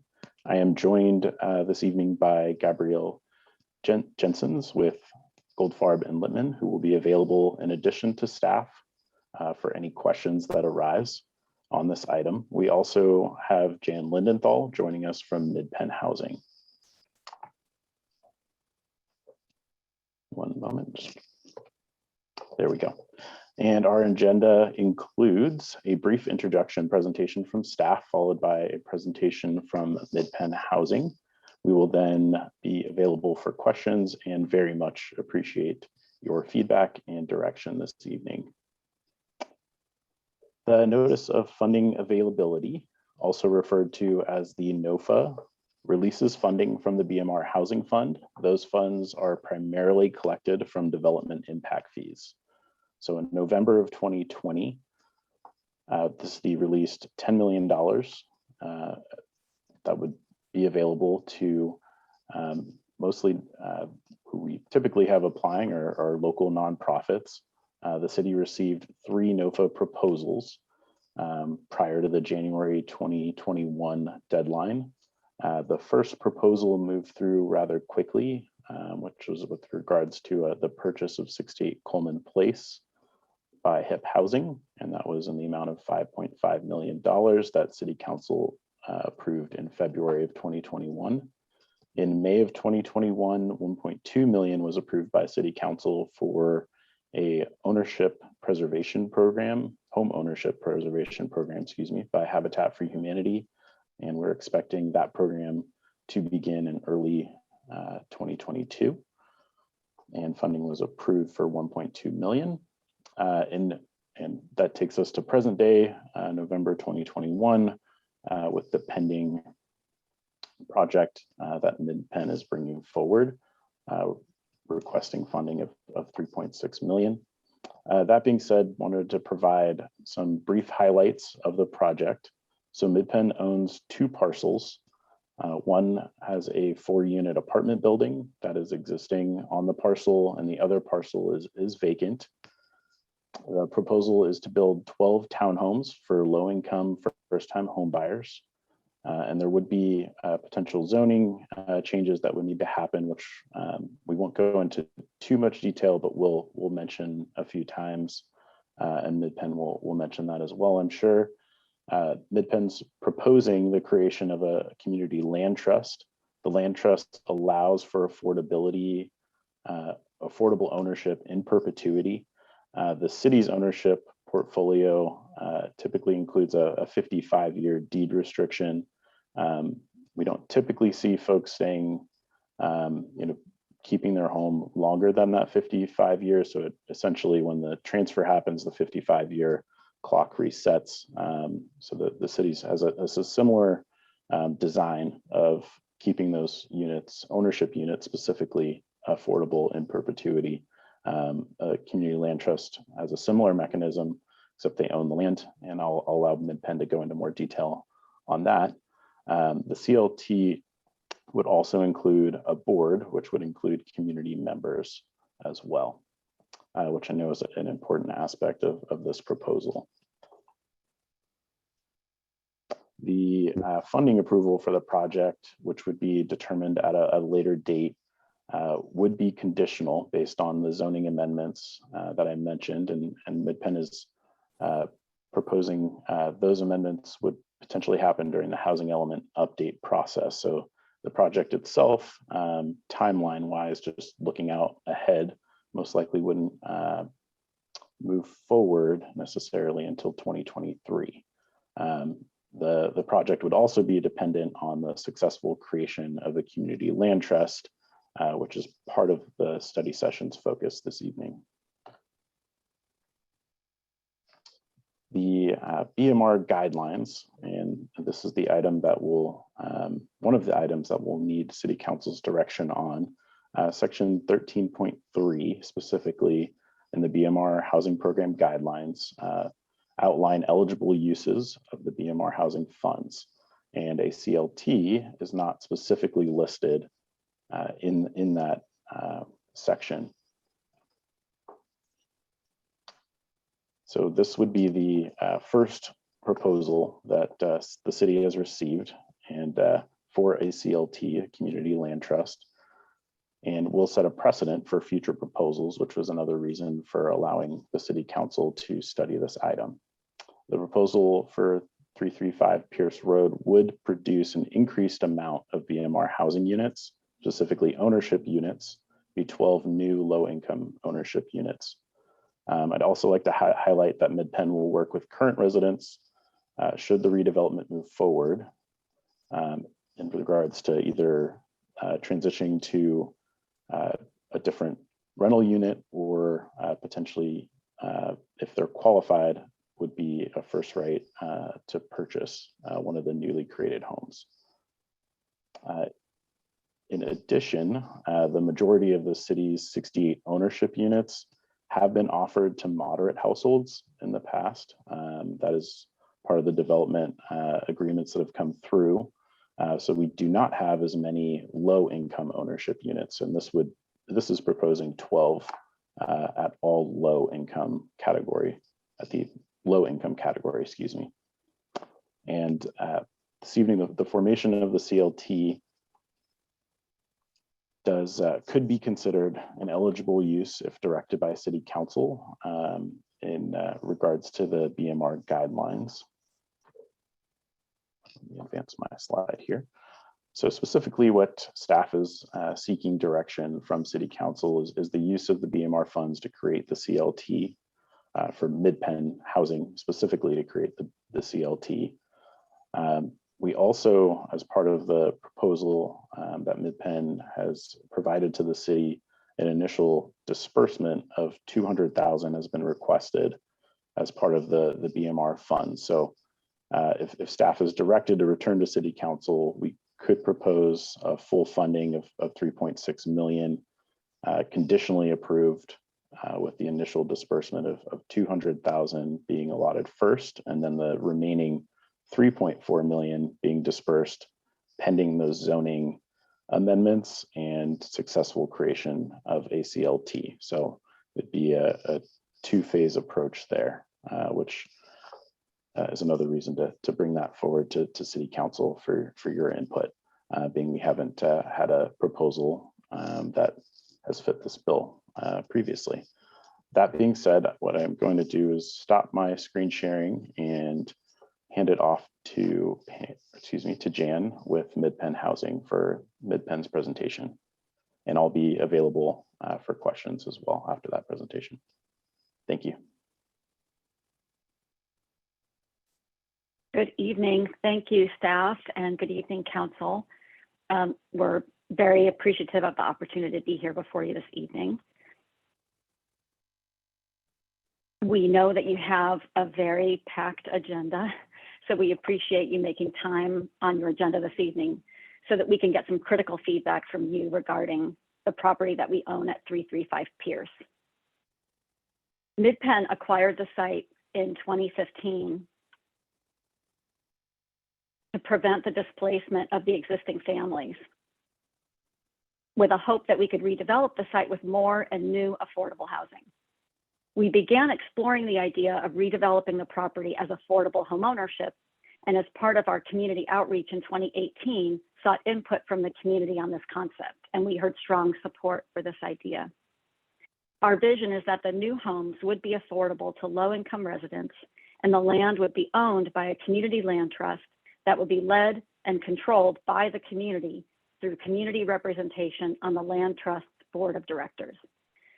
This is a replicable and scalable model with a relatively simple financing strategy that can deliver affordable ownership homes at a total development cost equal to or less than the cost to provide affordable rental housing. So why is this proposal coming before you now? First of all, the relocation of the current residents who live at Pierce Road have the opportunity to move to the new property that MidPenn is developing at Gateway when it's complete. We've started construction on that project at 1300 Willow Road. All of the 82 families have been moved to temporary relocation apartments, and all of the existing buildings have been demolished. So construction is well underway. This is a really effective strategy to mitigate any displacement of the 3 families that remain at Pierce Road, but it's time limited. We need to be ready to act so that they can move when Gateway is completed. Second is your housing element process. This is a unique opportunity to rezone the property now to permit the kind of density that we're proposing. Finally, there was a recent change in state law in 2020 that expands the applicability of using community land trusts to build affordable housing by expanding the property tax exemption that allows the future homeowners to pay taxes on the improvements, but not on the land itself, which expands the affordability to those homeowners. Oh, excuse me. We also saw a really great nexus between several of the key policy documents that you have been evaluating as a city. I know that you're all familiar with the Y plan, the housing inventory and supply study that was developed in connection with Facebook's expansion in early 2020, and the Housing Commission's work plan. This proposal represents our efforts to thread the needle and propose something that, while still conceptual and far from being all figured out, could advance the concept of affordable homeownership in Belhaven and develop capacity within Belhaven to maintain control of its land assets. We're committed to supporting and building community capacity and to continuing our efforts to work in partnership with the community. And honestly, we see that as a critical step in the success of any affordable homeownership community here. And it's work that we're deeply committed to doing. So how would this community land trust work? With the NOFA funding that we've requested, we would be able to begin the process of doing the community outreach and organizing work necessary to form the community land trust. The $200,000 seed funding is critical to ensure that the formation of the community land trust can happen concurrently with the housing element process that would rezone the land to permit the level of density that would allow us to transform the 4 existing rental units into 12 affordable homes. Once the zoning is approved and the environmental review is complete, the balance of the NOFA funds would be used to repay MidPenn for the acquisition of the land. MidPenn would then dedicate the land to the land trust, who would own the land in perpetuity. In exchange, the city would record an affordability covenant on the affordable homes produced. The community land trust, in collaboration with the city, would determine the appropriate legal mechanism to ensure the long-term affordability of the homes, balancing the ability of the homeowners to build equity with long-term affordability. There are many ways to structure this, and this is a critical element to engage the community in and for the CLT to ultimately lead. The homeowners would be community stewards, and the land trust would have permanent control of a precious community resource, land. The proposed zoning of the site through the housing element process would be R4S with the affordable housing overlay, which would allow the density of 12 homes on the site. Our next steps are, with this commitment of seed funding, that's the critical next step that we need to begin the CLT formation process concurrently with the housing element process. With your approval this evening, or feedback this evening, I should say, we will begin immediately working with leaders and Bellhaven-based institutions on the CLT formation. Moving ahead with the formation of the Community Land Trust now allows time for the Community Land Trust to work with community members to help them begin the process of preparing for homeownership in terms of credit repair and down payment savings, a process that can take years. We're prepared to fully cooperate with the city on the rezoning of the site via the housing element process. And once that is approved, could proceed with design approval in 2023 and a construction start in 2024. And again, we very much appreciate your time this evening, and I'm happy to answer any questions that you may have.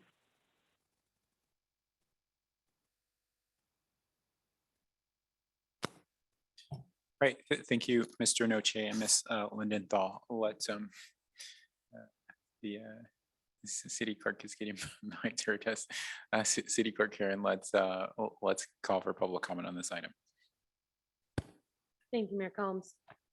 So at this time, if any member of the public wishes to provide comment on item J2, provide direction on the use of below market rate housing funds for Mid-Penn Housing Incorporated to create a community land trust as part of their proposed request of $3.6 million to build 12 ownership units at 335 Pierce Road, please engage that hand feature in the bottom of your screen or press *9 on your cell phone or landline.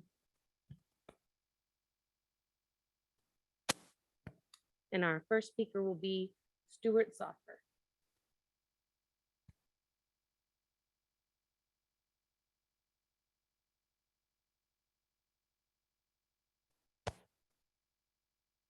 Stuart, are you able to unmute your end?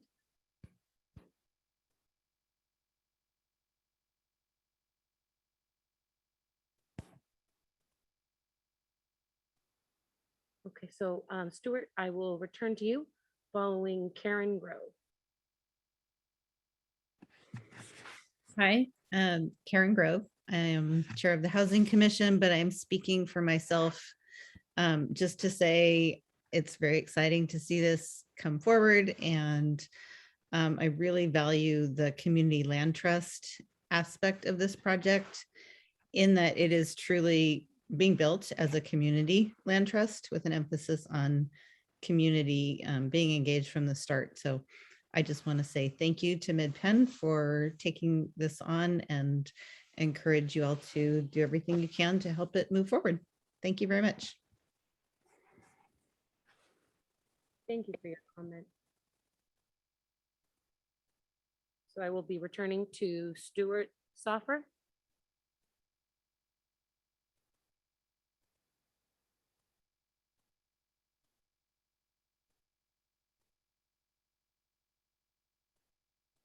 Stuart, are you able to unmute your end?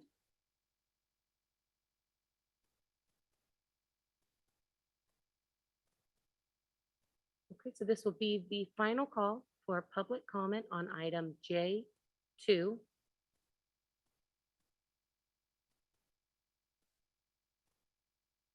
And Stuart, I will do the request for unmute again to see if able to.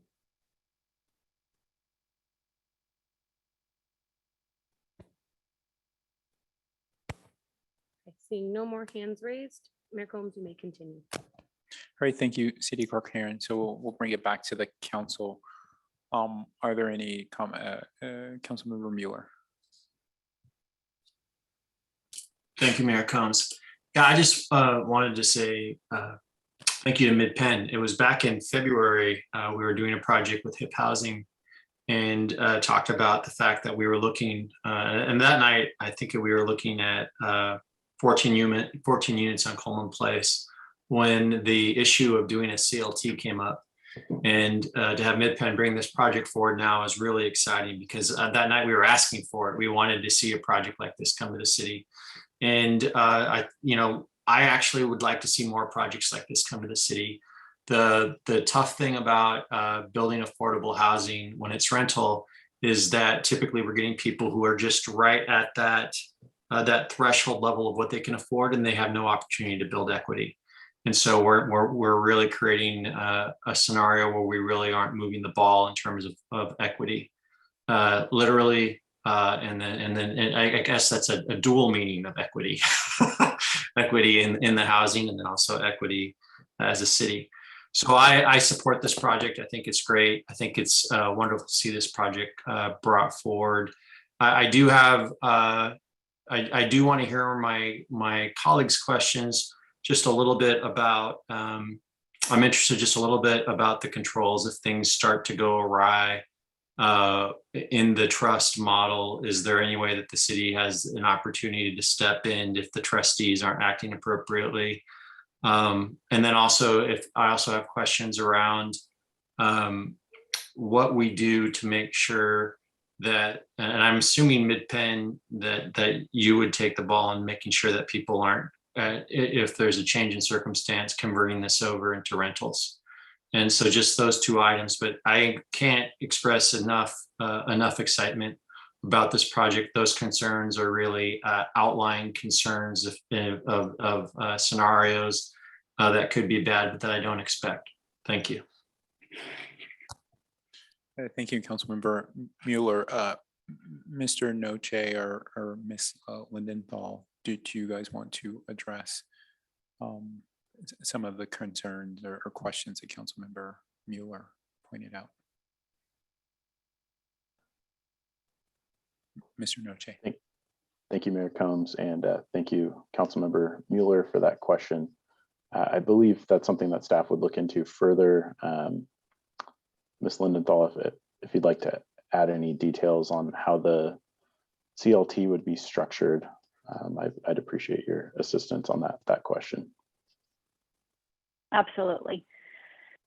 So the CLT would be a nonprofit corporation with bylaws and articles of incorporation and all of the usual legal requirements that go along with being a certified 501c3.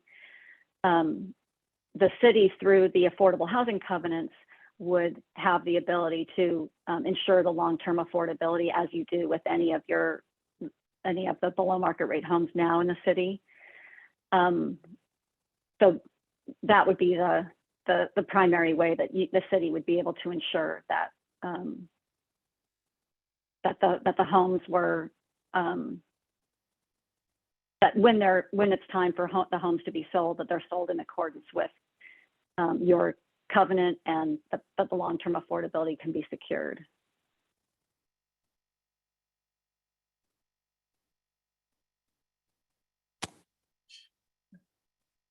Thank you. And just the other question I had is there any, how do we monitor to make sure that those in them aren't then turning around and renting the units out?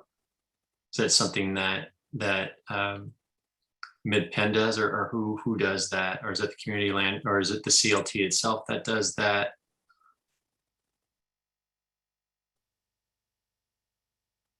So I can go ahead and answer that one as well. So that would be a function of the CLT. So they would be responsible for ensuring that the homes are being occupied in accordance with all of the requirements. And that's actually an additional kind of belts and suspenders of this kind of a model, in that you have a body that's community controlled, that has that accountability function. Whereas if these were just individual homes that were sold and owned by low-income families, you wouldn't have that extra layer of accountability to make sure that the owners of the homes are maintaining them and occupying them in accordance with all of the requirements, which is that they are owner occupied. So that's one of the advantages that we see of the CLT structure, is it gives you that additional layer, not only to ensure the long-term affordability because the CLT owns the underlying land, but also in that accountability function to ensure the way that the homes are managed and occupied. Thank you very much. I am very excited about this project, and I just had to cover a couple of those questions just to make sure that I had the answers when asked. But thank you. Thank you, Councilmember Mueller. Vice Mayor Nash, I saw your hand go up again. Vice Mayor. Thank you.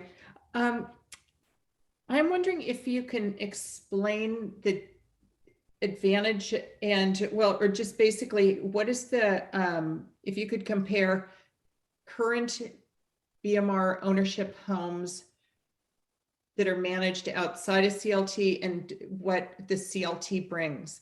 And I'm very excited about the project. I'm very excited about 12 home ownership, 12 homes for ownership. And at the low income level, I think that's all great. I'm just trying to understand the CLT portion of it. So there's really two key things that the community land trust model brings to the project. The first is that because the community land trust owns the underlying land, the homeowners only pay property taxes on the value of the improvements. So that enhances the affordability of the homes to the homeowner because they just have a lower property tax burden, so that helps them to be able to afford to purchase the home. As the landowner, as the underlying landowner, the community land trust can ensure that long-term affordability of the home. So there's no way for the home to be sold to some party that slips through the cracks of the title company and they don't see the restrictions on title because the community land trust owns that underlying land. So it's really like the rock solid way to ensure the long-term affordability of the homes in perpetuity, not just for the term of a resale restriction. And then I guess the third benefit I would say is that it not only allows for, it's a mechanism that not only allows for wealth generation on the part of the homeowners, but also community control of an asset, so that the community really has the ability to have decision-making power over this land, this key community asset in perpetuity.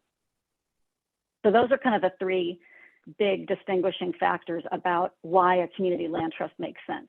If you don't have a land trust and you're an individual homeowner that purchases a home through some affordable homeownership program, if you go to sell your home, it's up to whoever the lender is, whether it's the city or some other source that has an underlying deed restriction, to enforce that. And in this case, you not only have that because the city will have that restriction, but you also have the community land trust that owns the land. And that's where you get that kind of belts and suspenders way of ensuring that long-term affordability. Thank you. And what are the costs associated with the CLT? Obviously, there's the startup costs that you're looking for, but also are there costs annually? How does that, what additional costs are there with the CLT beyond the startup costs? That's a good question. The annual cost would really be a function of how the CLT chooses to operate as a nonprofit. Hopefully they're able to grow to a point where they would have paid staff and be able to provide things like homeownership counseling and homeownership preparation for prospective homeowners. But initially, the costs would be really just the legal costs that they need to do to maintain their nonprofit status. So an audit and things like that. So it would be fairly nominal initially. But one of the things that's really, really important in a community land trust model like this is the long-term governance. And this gets at the Councilmember Mueller's question earlier, that land trusts that have not been successful in the past have not had a significant enough investment early on in the governance of that land trust, in training for board members so they know what their responsibilities are as board members.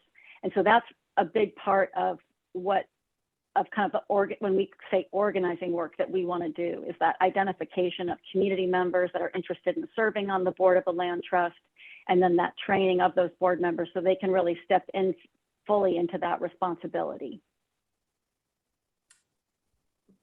Thank you. And so would the city be presumably contributing every year they're providing grants for the land trust, the CLT, or does that fall onto the homeowners, or how does that, do you have any idea how that works? The concept would be that the CLT would be self-sustaining. Now, whether they're, depending on the scope of the community land trust and other initiatives that it might be involved in, there might be grant funding that it would seek to pursue those. So I think those are some of the things to be figured out as we move forward. The other thing I would mention is that what we see as next steps is identifying not just leaders in the Belhaven community, but also institutions working in Belhaven that could help incubate this community land trust. So the land trust itself could be partnered with an existing 501c3 nonprofit that could help provide some of that foundation infrastructure that a new nonprofit would need. Thank you. And is the idea that, so you're really looking beyond these 12 homes, it's the idea is to try and increase home ownership in, okay, thank you. All right, and then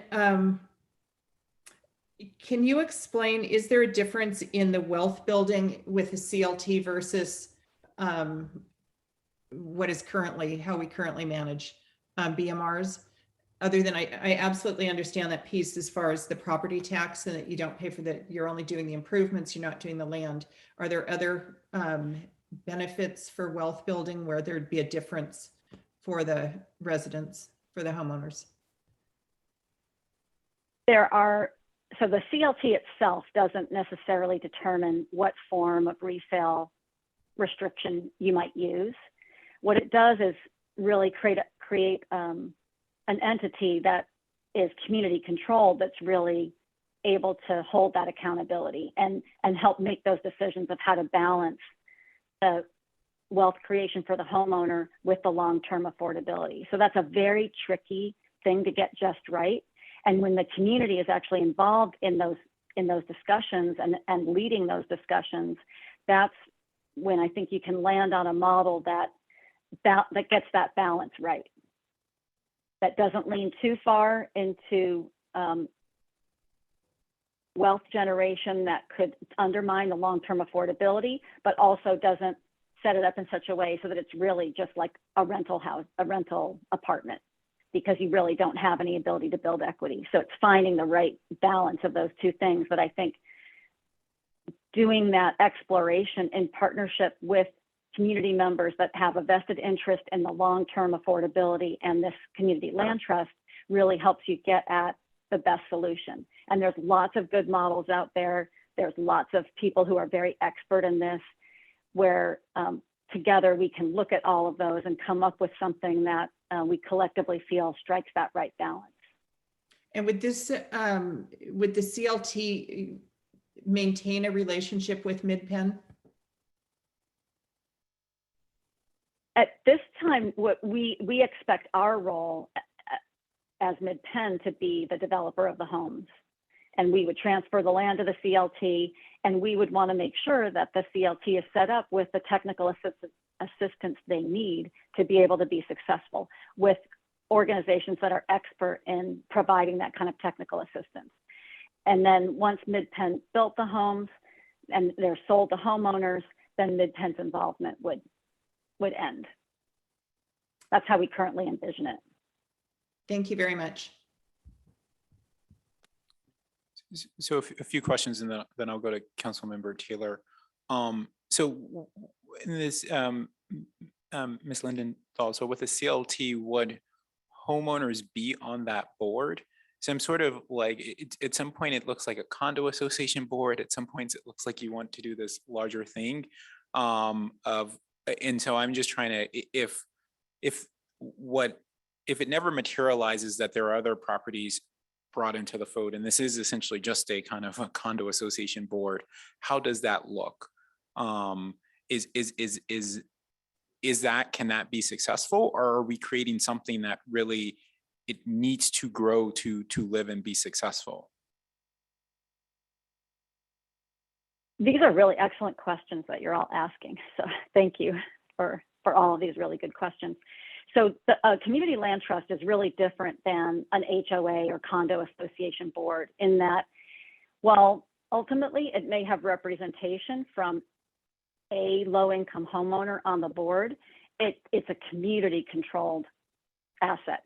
So its board is people who have the broader community interests at heart. Whereas an HOA or a condo association is really focused on what do we need to do together to maintain our homes, and when do we replace the roofs and that kind of thing.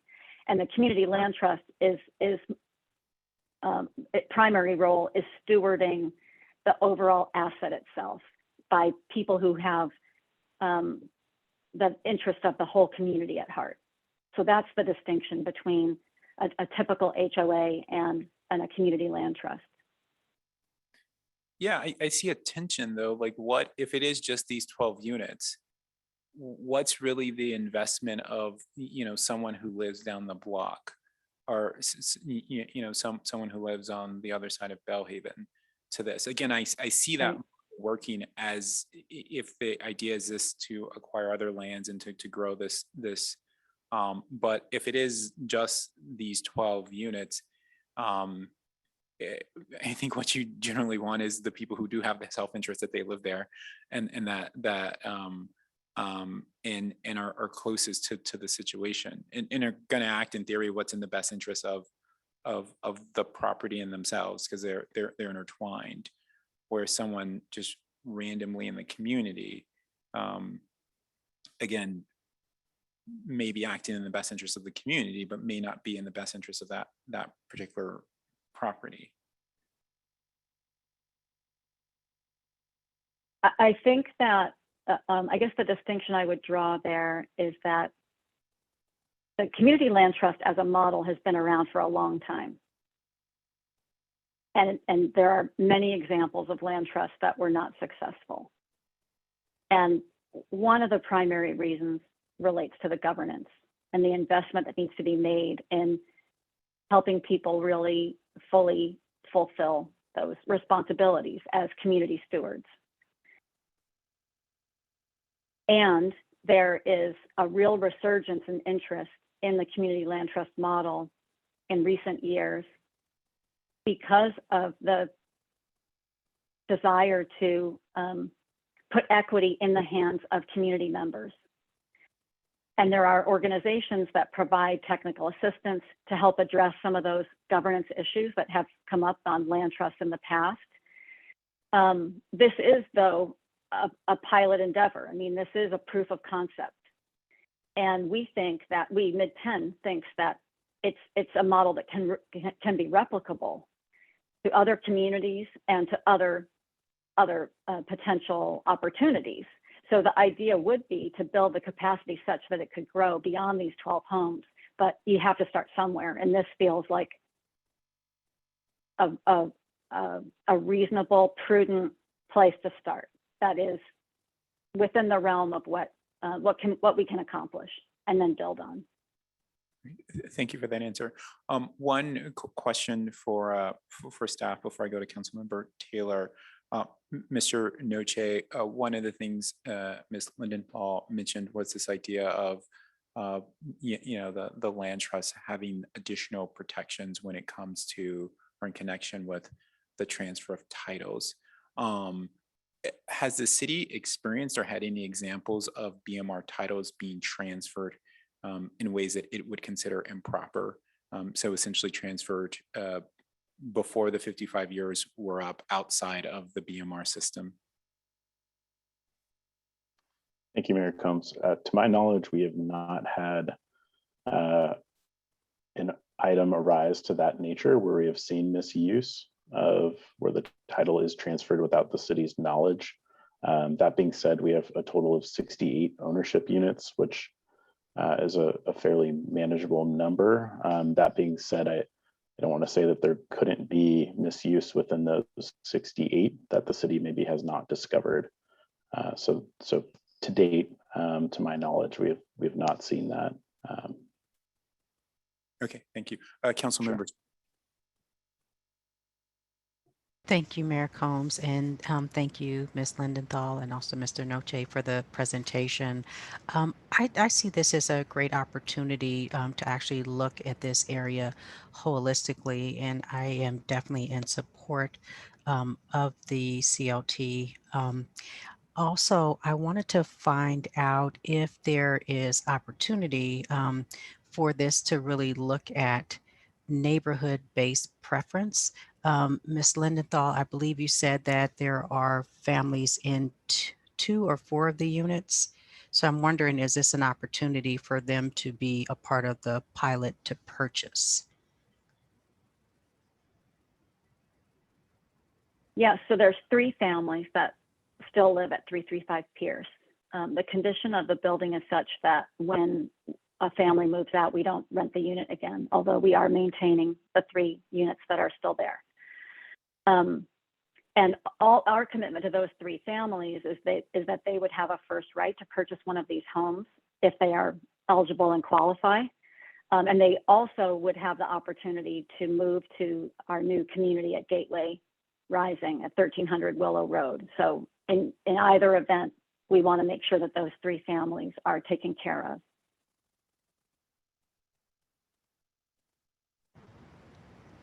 Thank you. And my other question is more around, I'm thinking about what Pierce Road looks like and trying to figure out a holistic approach there with transportation or even streetscape improvements. Is there any opportunity through this project of homeownership to do something aesthetically, since there is a footbridge, I think just a block away from this property?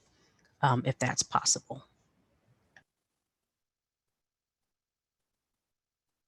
From Mid-Penn's perspective, speaking as an affordable housing developer, we see a lot of opportunity in this neighborhood, in that there are other properties that are underutilized and not well maintained. But that would take additional investment to get to a scale where the infrastructure improvements in this block could really have that kind of impact. I think that's beyond the scale of what these 12 homes could absorb, but is something that we would certainly be very open to working with the city to explore further and to explore funding sources that could be used to help do that kind of beautification and improvement of infrastructure in this neighborhood. I certainly agree with you that it's needed desperately. Thank you. Mayor Combs, I don't have any additional questions. Councilmember Willison. Thank you very much. And Ms. Lindenthal, I feel like you should go on the road talking about CLTs, because I think I've sat through many a CLT presentation and I'm having a lot of light bulb moments. I appreciate your clarity and the way you're describing things for us. I don't know if this question is for you or for Mr. Noche. The staff report talks about how if we use the BMR funds, I'm very much in favor of establishing the CLT, but the staff report talks about using either BMR funds, which would be kind of like unprecedented and setting a precedent, versus potentially using general funds. And I wanted to know more about what precedent exactly would we be setting. So Mr. Noche, is it that someone else would come forward wanting to establish a CLT and then seek to use BMR funds? And then are there examples of other cities with like multiple CLTs operating? I know we had a project, one of the Gray Star projects that was exploring possibly kind of establishing a CLT with some others. So is that a thing, having multiple CLTs? So I just kind of wanted to understand that picture a little bit better. Yeah, thank you, Councilmember Willison, for that, for those questions.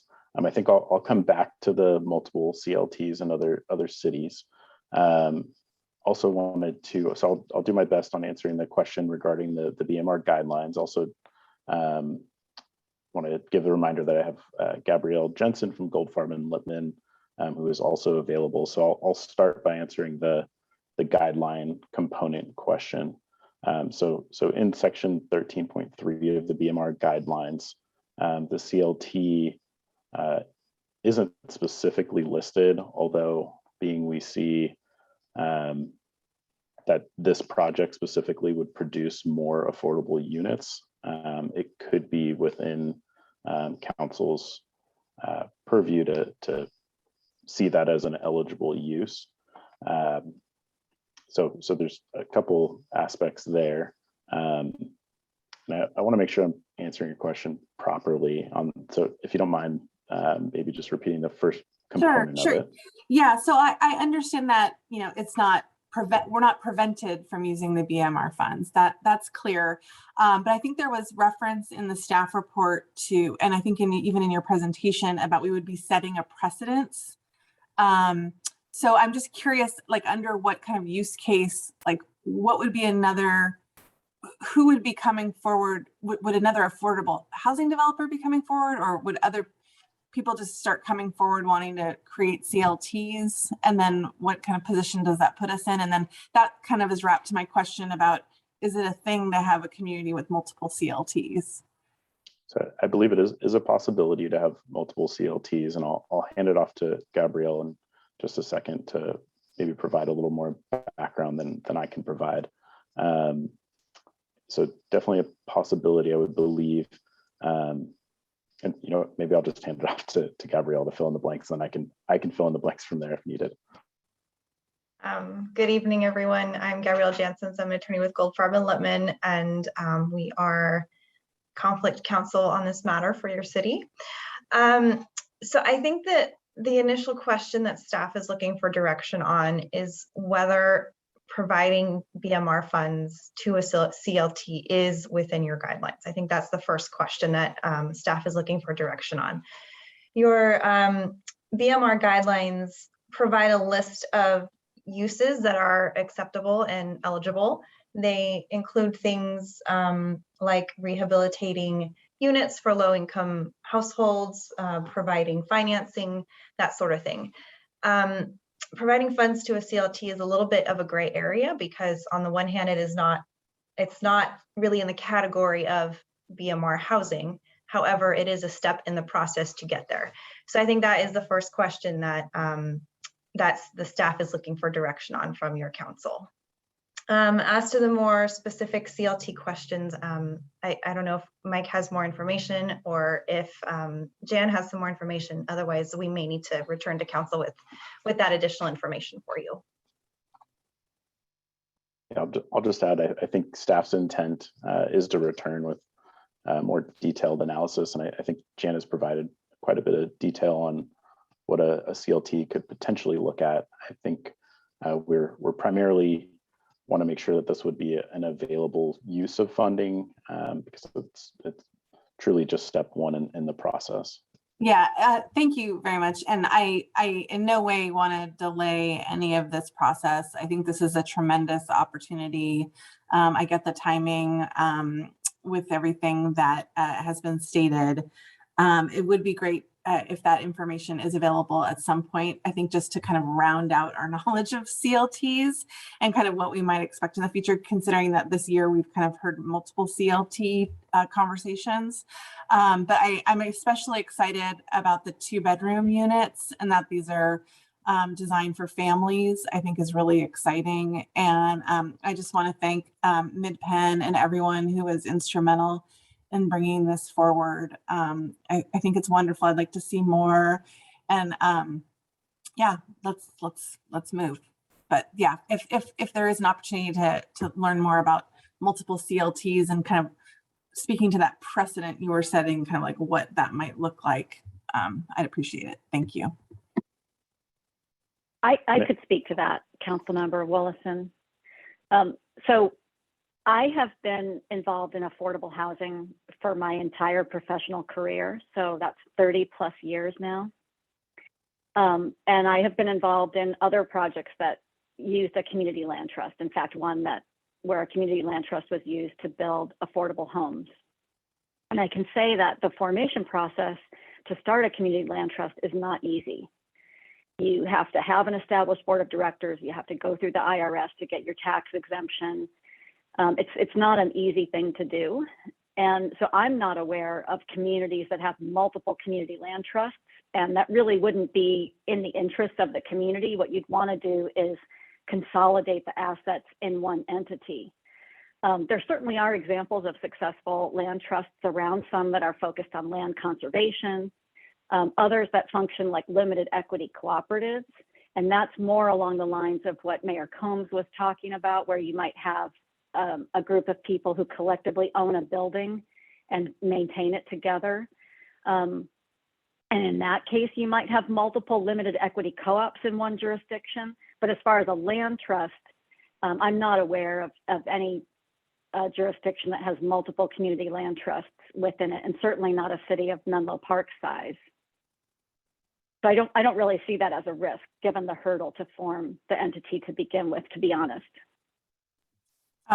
Thank you so much. And I think it's really exciting that we're empowering the community to help guide that balance, as you were describing, between allowing families to grow their wealth and create equity, and to keeping affordable housing options available for community members, because a complete community has all kinds of people living in it. So I think it's really empowering, and I just wanted to thank you again.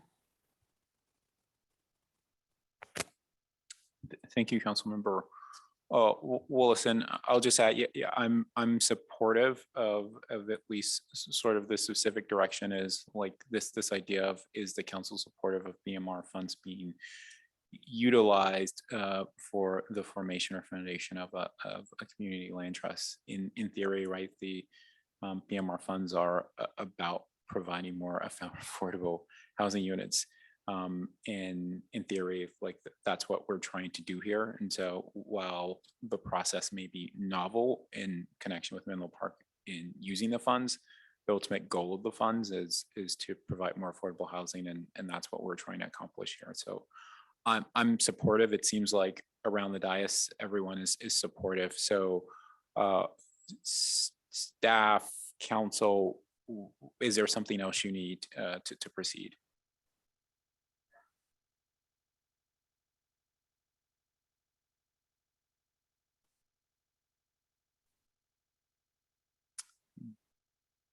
Not seeing any takers, and so I'll assume that you guys have the direction you need, and again, there is general support. There are some additional. I see. Council has come on. Yeah, I think it would be helpful if we just clarified, and so everyone knows what we're coming back with. So the city council is supportive of using BMR funds for the CLT formation, which is the request that has come from Mid-Penn. I think next, and Mike, please step in and confirm, would be that this item comes back to council as an action item. And at that point, it would be for the disbursement of the initial pre-development funds, which includes the CLT formation, and then also with some additional staff specific recommendations. And at that point, we could also return with more information on CLTs as requested. Yeah, that direction works for me. Is the rest of the council okay with that? Okay. Vice Mayor. Thank you. I am supportive of it as well, but I have a question, and that's, is there a decision where if we decide not to do a CLT, we would not be able to do the 12 ownership units? In other words, are those two linked together, or is it possible to decouple them? I think that's a Mid-Penn. I mean, Mid-Penn is the owner of the land, right? So I think they would ultimately decide. I see Miss Lindenthal has come back on. Yes, I would say that from Mid-Penn's perspective, we want to develop this property in a way that honors the community's goals and intentions, and that helps to build a community asset. If a decision was made by the community that the land trust was not the way to go, then I think we would be open to exploring something else. But we really, that's the lead that we want to follow. We didn't embark upon this to build 12 homes, there just because we're an affordable housing developer. It's really a community development project that we want to help facilitate.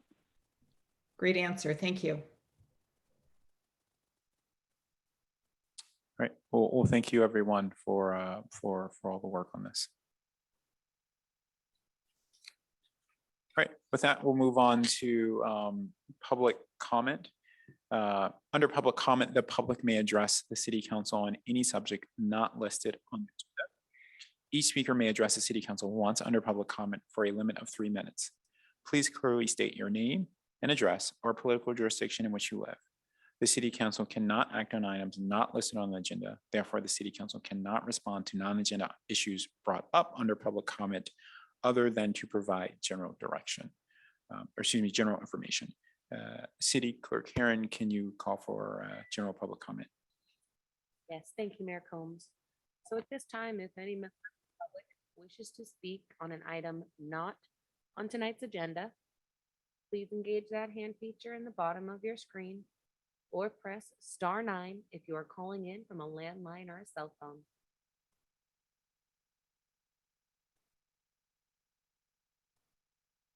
Our first speaker will be Pam Jones.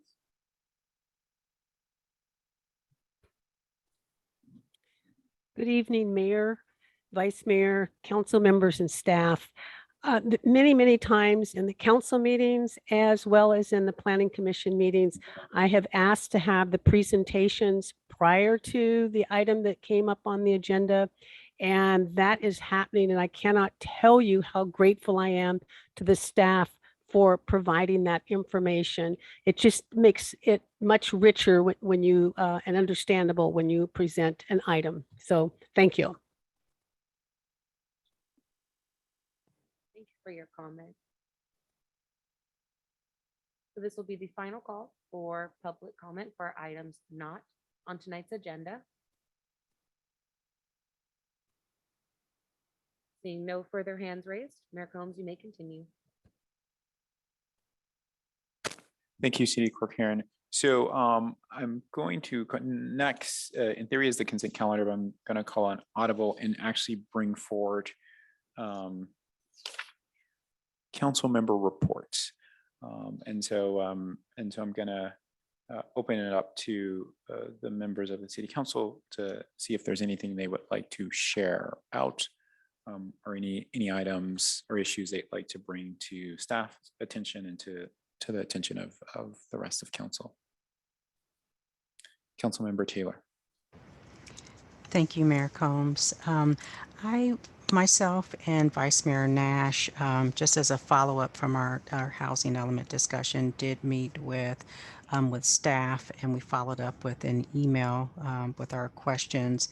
And after our discussion, Vice Mayor Nash and myself wanted to make a request to actually have the housing element to include the SEOC back on for discussion, possibly in a special meeting on a Saturday to allow for more of the public to attend.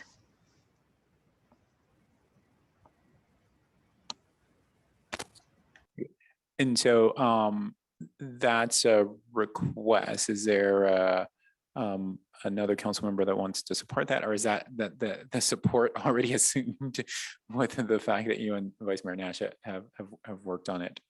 So I'm also supportive. I'm going to turn to the city manager and just certainly correct me if I've gotten anything incorrect, Councilmember Taylor. But obviously, the housing element needs to come back to the city council. There were a number of questions that city council had following the last meeting. Certainly, in the lead up to any sort of notice of preparation. And so specifically requesting that meeting be on a Saturday. And of course, there has been additional issues surrounding the community engagement and outreach committee as connected with the housing element. And you want to tie in a discussion about the direction of that committee into that meeting, that follow-up meeting on the housing element, right? That's yes. Okay. Just and okay. The city manager Ron Robinson. We can certainly poll for availability if that's the direction of the council, but I think in this matter, then we would want to bring it back to the council for full consideration and outline an agenda for the council to consider for that meeting. But we can definitely pursue that if that's the will of the council. Yeah, and it's okay. And yeah, totally. I know that, like, again, time is of the essence. Right, And so, yeah, so the next item, or the next time this comes to council, you would be looking for action, and there'd be clearly laid out agenda from staff. In the Saturday, does anyone, whether it's the city attorney or staff, see any complications or issues with the meeting on the Saturday, or from anyone on council, see any issues with the Saturday meeting? Councilmember Willison. Yeah, I'm just looking for some clarification. Is this an additional meeting in addition to the meeting we're having, our next meeting, or is this our next meeting would be on a Saturday about the housing element? No, well, maybe have we scheduled the housing element follow-up? No, we're checking on the Yeah. availability of our consultant, and that will be a determining factor. And then we'll check with the council, but we wanted to make sure the consultant was available for that. And that would include a Saturday meeting, although they've been very active on the weekends so far. So I'm sure they'll accommodate. Yeah, so there's no current meeting scheduled for the housing element follow-up. And So the housing element follow-up, the request is for that to be on a Saturday and to also include the SEAC meeting, a SEAC discussion. Yeah. Okay. Yeah, in theory, that's fine on Saturdays. It depends on which Saturday, just for family stuff in the next few weeks. I have family visiting multiple weekends and other things. So I'll wait for the poll. Yeah, we'll make sure the Saturday works for you. Councilmember Mueller has come on, so I'm assuming that he has. You're on mute if you're saying something. Oh, you're not. Okay, so you just came on camera. Okay, so city manager. We'll just pull when we'll come back to the council. Okay. Right. Okay, thank you, Councilmember Taylor. Any other additional council member reports from you, Councilmember Taylor? If you do you have any additional ones? No, I don't, Mayor Combs. Thank you. Thank you, Vice Mayor. Thank you. Just a report from PCE that in the last 2 months, PCE has entered into 2 15-year agreements to procure solar power plus battery storage, so that the solar power, which is emission-free, can be used day or night and in the summer or winter. So it's just exciting to see both solar power and also that we're starting to that battery storage technology is getting to a place where it's being used. Thank you, Vice Mayor. Councilmember Mueller. Yes, so we all were at the wonderful groundbreaking for the new community center over the weekend, and all of us heard Ms. Bickerstaff talk about educational equity and the desire to have the city look at educational equity in the city. She and I spoke today, and she wanted to know if this was something that the council was going to create a subcommittee around and look at in the new year. And so I said I would go ahead and ask council if it was something they were going to do. I know there's sensitivity around this because it's certainly I am the furthest district from District 1, but I gave her my word that I would bring it to our council and ask if the council is going to have a subcommittee appointed to discuss the topic in the new year. So I bring it to your attention now to ask.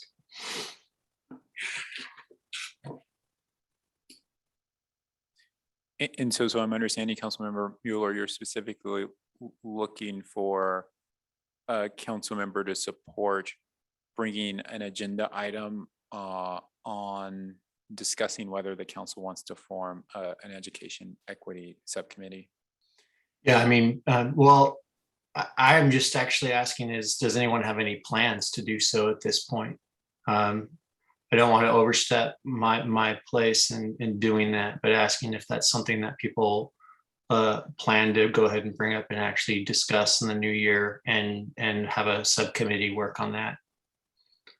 Okay, thanks. I'm gonna acknowledge Councilmember Taylor, but also with the guardrails, we can't have a substantive discussion because I know the city attorney will come on. Councilmember Taylor, please, of course, please go. Thank you, Mayor Combs. I am in support of that, Councilmember Mueller. It would also be helpful to know if anyone on council is serving on the 2x2s, the education subcommittees, I believe. I'm not sure if that's the title for them, but they're 2x2s, I believe, with Sequoia Union High School District and maybe Menlo Park School District. Councilmember Willison, I think, was going to respond. Yeah, I had not on any official I'm the school district liaison, and I've met with various school board members throughout the year. And some of them some councils refer to or boards refer to their thing as 2x2. So I guess to answer your question, Councilmember Taylor, I'm the closest one to a 2x2, but I'm 1x1 right now. But if it's something that I'd be happy to talk to you, Councilmember Taylor, on this topic or whatever the will is of the community. I mean, candidly, when the issue was raised to me, I knew Councilmember Willison was the liaison, and I figured as it affected District 1, Councilmember Taylor would want to be a part of the discussion. So I'm trying to, so if you see me being careful in how I approach it, it's because I don't want to step into other people's subject areas. But I also made a commitment that I would raise the issue to you all. So so there you have it. And it sounds like it's something that you both are interested in working on. And so I can bring that back to her, that it'd be something to be brought up in the new year, but or you can if you would prefer. But definitely wanted to raise the issue with you all. Okay, thank you, Councilmember Mueller. Any other council member reports? Right. I'll give a brief report or update in connection with the San Francisco Guido Creek JPA. As you know, the main focus of the JPA is the Reach 2 project, which includes a replacement of Pope Chaucer Bridge and widenings and other sort of projects to support the creek wall and the creek bed. Some years ago, the Army Corps of Engineers was involved in the process, and there was a decision made because that process was taking very long to separate from the Army Corps of Engineers, and specifically as it came to the completion of Reach 1, the Reach 1 project. It more recently, the JP has re-engaged the Army Corps of Engineers specifically in relation to a specific type of project that can get as much as $10 million in funding. And so an update there is the Army Corps has re-engaged. There was, I think, a couple of weeks ago, a meeting with staffers from this region of the Army Corps of Engineers and the JPA staff to look at exactly sort of what that engagement would look like and what would be needed to secure that funding. And so it is still obviously the Army Corps and the federal government has their own process separate from the EIR process that we've already gone through and separate from all the process involved with some of the state and federal regulatory agencies necessary for this project. And so that is a hopeful development because this project could be something where anywhere from a $2 million shortfall to a $20 million shortfall. And certainly the Army Corps' involvement helps us get closer to that smaller number or smaller dollar figure in terms of shortfall. But there will be more updates on this in the future. All right, with that, we'll move on to the consent calendar. Under the consent calendar, the City Council may take action to approve routine business items in one motion unless a City Council member, city staff member, or a member of the public requests that an item be discussed or continued to a later date. And so, as we said, was staff pulled one item, right? Yeah, so staff pulled L2, and so we won't discuss that.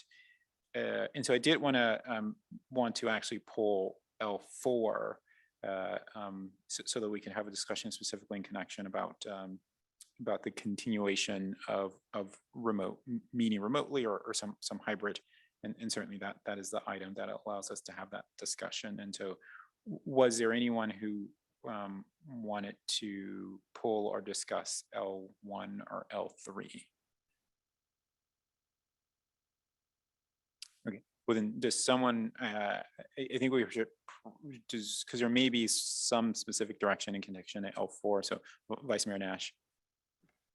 I was just going to move that we approve L1 and L3, unless I'm jumping the gun. Nope, I'll second that. Thank you. So I have a motion on the floor by Vice Mayor Nash and a second by Mayor Combs to approve items L1 and L3. Any further city council question or discussion? Actually, City Clerk Karen, did we take public comment on the consent calendar? Oh, Mayor Combs, look at you go. Yes, we did not. So let's Okay. open up the consent calendar. My apologies. So for any member of the public who wishes to speak on any of our consent items this evening, L1 through L4, L1 City Council meeting minutes, L2 a resolution modifying the remainder of the 2021 City Council regular meeting start time, L3 Library Commission work plan, and L4 a resolution to continue conducting the City Council and Advisory Body meetings remotely. Please engage that hand feature in the bottom of your screen. If you're calling in from a landline or a cell phone, please press start now. This will be the final call for public comment on our consent calendar, items L1 through L4. Seeing no hands raised, you may continue. Okay, so thank you, City Clerk Karen. And so coming back, the Vice Mayor had moved for approval of L1 and L3, and I had seconded. And so I think we can take those items to a vote. Perfect. So by roll call vote, City Council Member Mueller, Yes. City Council Member Taylor, Yes. City Council Member Willison, Yes. Vice Mayor Nash, Yes. Mayor Combs, Yes. and the motion passes unanimously. Thank you. All right, thank you, City Clerk Karen.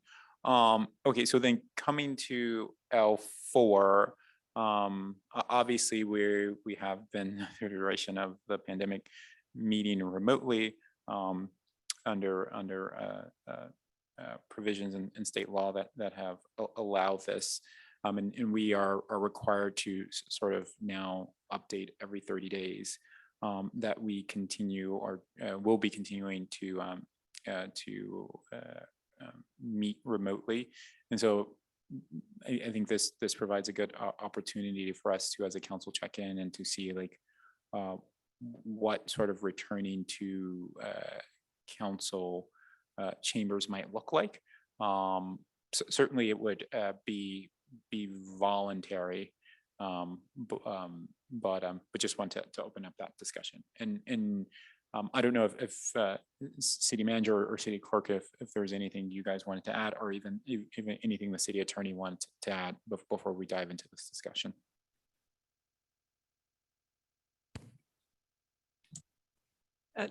Thank you, Mr. Mayor. I would want to just add for the council and for the public's general benefit that the state laws allowing for continued remote meetings are confusing, and hopefully our legislators aren't listening, but poorly written at best.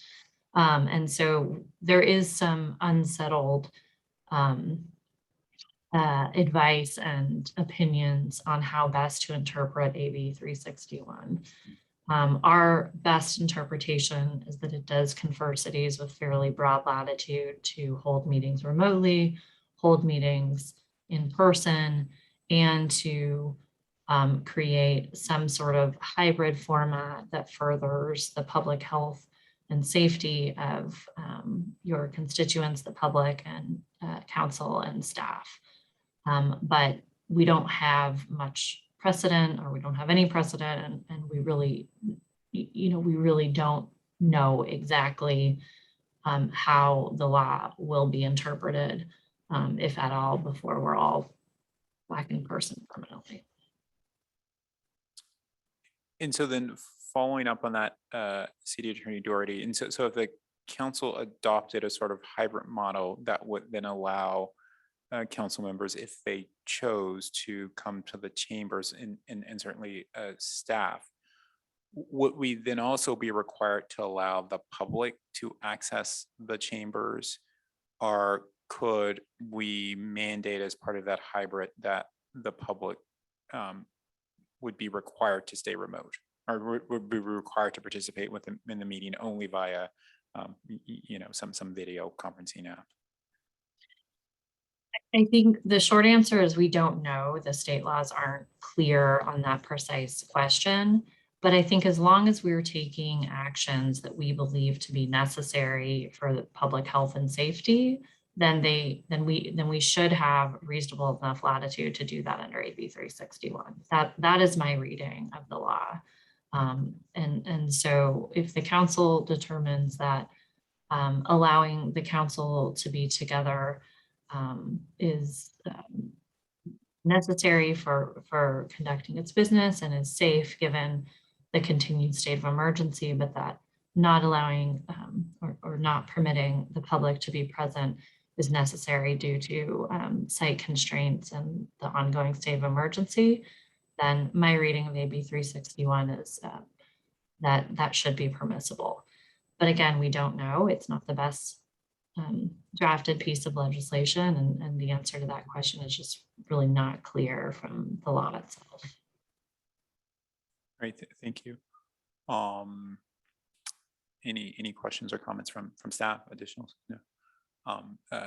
City Attorney, excuse me, Assistant City Manager Pegueras. Thank you, Mr. Mayor. I just do want to share with the City Council and truly recognize and acknowledge our information technology staff and our facility staff for preparing for this evening and having the ability for the mayor and city manager and city clerk to be present in the council chambers. I apologize for the anecdote. I visited the city council chambers several weeks ago to test the virtual or the hybrid meeting. And I have to say it was quite moving to see the council chairs, the names above the council chairs in the order of 2020, when we effectively stepped away from in-person presence. But that said, the technology is ready and can accommodate hybrid meetings to the extent that the city council is prepared to do that. And I think even in some of our busiest meetings, the council chambers, or our average meeting, I should say, council chambers did provide a good amount of space for us to do social distancing. And of course, there are lots of protocols that we could put in place, but we are waiting for City Council to give us that direction, and we will make it so. Thank you. Thank you, Mr. Pegueras. So council, where are we at on this? Obviously, I'll save my comments to hear from you. I'm actually in the council chambers, so I have a certain bias. But again, I'm in here essentially by myself. So that's different than having obviously more staff, some members of the public and my colleagues. Councilmember Wilson. Yeah, I think as someone who has never sat on the dais in council chambers, because I was elected and then seated at home during the pandemic, I think that there has been something missing from the council and the community being on Zoom and having this, I mean, Zoom is a godsend, and thank God we live in an era where we have the technology that enables us to conduct our business like we've been doing. But I do think that human face-to-face interaction is something that could benefit our city. And I would just, in terms of where we're at kind of with the pandemic, I think I think there are lots of examples. I know, for example, like my synagogue, when they're indoors, they mask when it's kind of like a large congregant setting. And so I know there are plenty of examples of people gathering safely in person with masks right now. So I would just want to follow whatever kind of county guidelines there are if we're going to bring the public back. I also think I'm thrilled that that staff, and I want to thank staff, and to Mr. Perguero's point, the IT department specifically for enabling the hybrid meetings, because as a member of the public that used to attend many city council meetings, there were nights where it would have been so amazing to be able to tuck my kids into bed and dial in from home versus kind of coming down in the cold to council chambers. So I think for us that really value civic participation and making it accessible to members of our community, we're kind of ahead of the curve here. So to cut to the chase, while I'm going to share something personal. I'm having a hard time kind of coming out of the pandemic and re-emerging into society. I think being home for a year and a half, I think probably a lot of our residents can relate. It's done a number psychologically on me, and I think a lot of us in terms of our ability to be around other people and to be in crowds. And I'm struggling, and I can only imagine that everyone is struggling. But I think it would be a good thing for me to get back out there in council chambers. I think it would be a good thing for our community to see us getting back to council chambers. And I think for the residents that are ready to come back out, I think it's a good thing. And we all need to kind of take this leap at our own time, but enabling that possibility, I think is really healthy if we do it in a medically careful way. So those are my thoughts. Thanks. Thank you, Councilmember Willison, and thank you for sharing that personal anecdote. Councilmember Taylor. Thank you, Mayor Combs. I'm supportive of having a hybrid option. Yeah, I'm supportive of a hybrid option, and I am not sure about having it open to the public, but definitely an option for council to sit at the dais along with our staff. Thank you.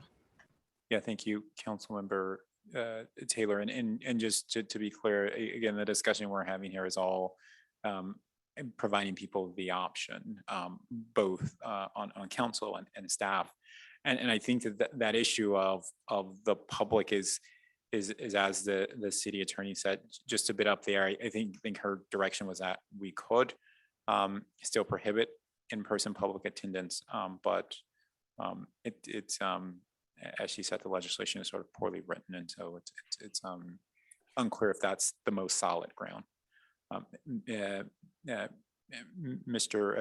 Councilmember Mueller.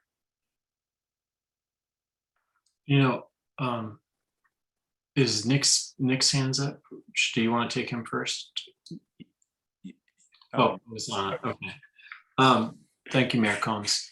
The thing that plays into the discussion with me is how we deal with vaccinations and whether or not people are vaccinated coming into a congregate setting in council chambers. So that's the thing that I'm having difficulty trying to figure out is that if we invite one member of the general public, we invite all. And it doesn't seem appropriate, like we could exclude members from the general public from a city council meeting once we opened it to all based on the basis of whether or not people are vaccinated or not. So I don't know if we could or couldn't, honestly, but those are the factors that kind of run through my head. So I think where I feel most comfortable starting off with is with the hybrid with council and staff. And then at the appropriate time after we're certain of it, go ahead and then move to bringing more of the general public into that congregate setting. So. Okay. Vice Mayor Nash, did you want to weigh in? So I can support pretty much anything, but I tend to I lean toward what Councilmember Mueller said. Just I would feel most comfortable if we do it as a smaller, just do staff and council, and then at a later time, once we know more about the pandemic and just about vaccination status, that we open it to the public at that point. Okay, thank you, Vice Mayor. Councilmember Willis, and I will acknowledge you, but also based on the assumption that at the end of your comments, there will be a motion. Thank you, Mayor Combs. Yeah, and actually, thanks, Councilmember Mueller. The example I gave of my synagogue, I'm remembering now that you have to be vaccinated. So to your point, I think what you're saying makes sense. So with that, I'm going to make a motion then to enable hybrid meetings, or do I need to read the thing here to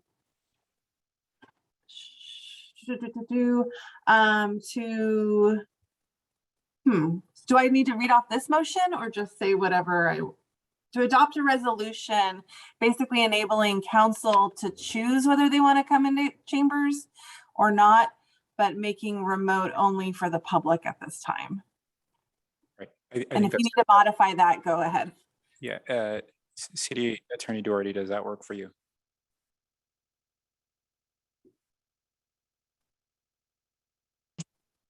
Sorry, technical issues. Yes, I think that we would like to return with a resolution sort of memorializing that approach. I don't think that that's memorialized in the resolutions before you this evening. And we happily modify that, and we could agendize it at the outset of the next meeting. And I think if adopted right at the outset, that we could start with that format on November 16th.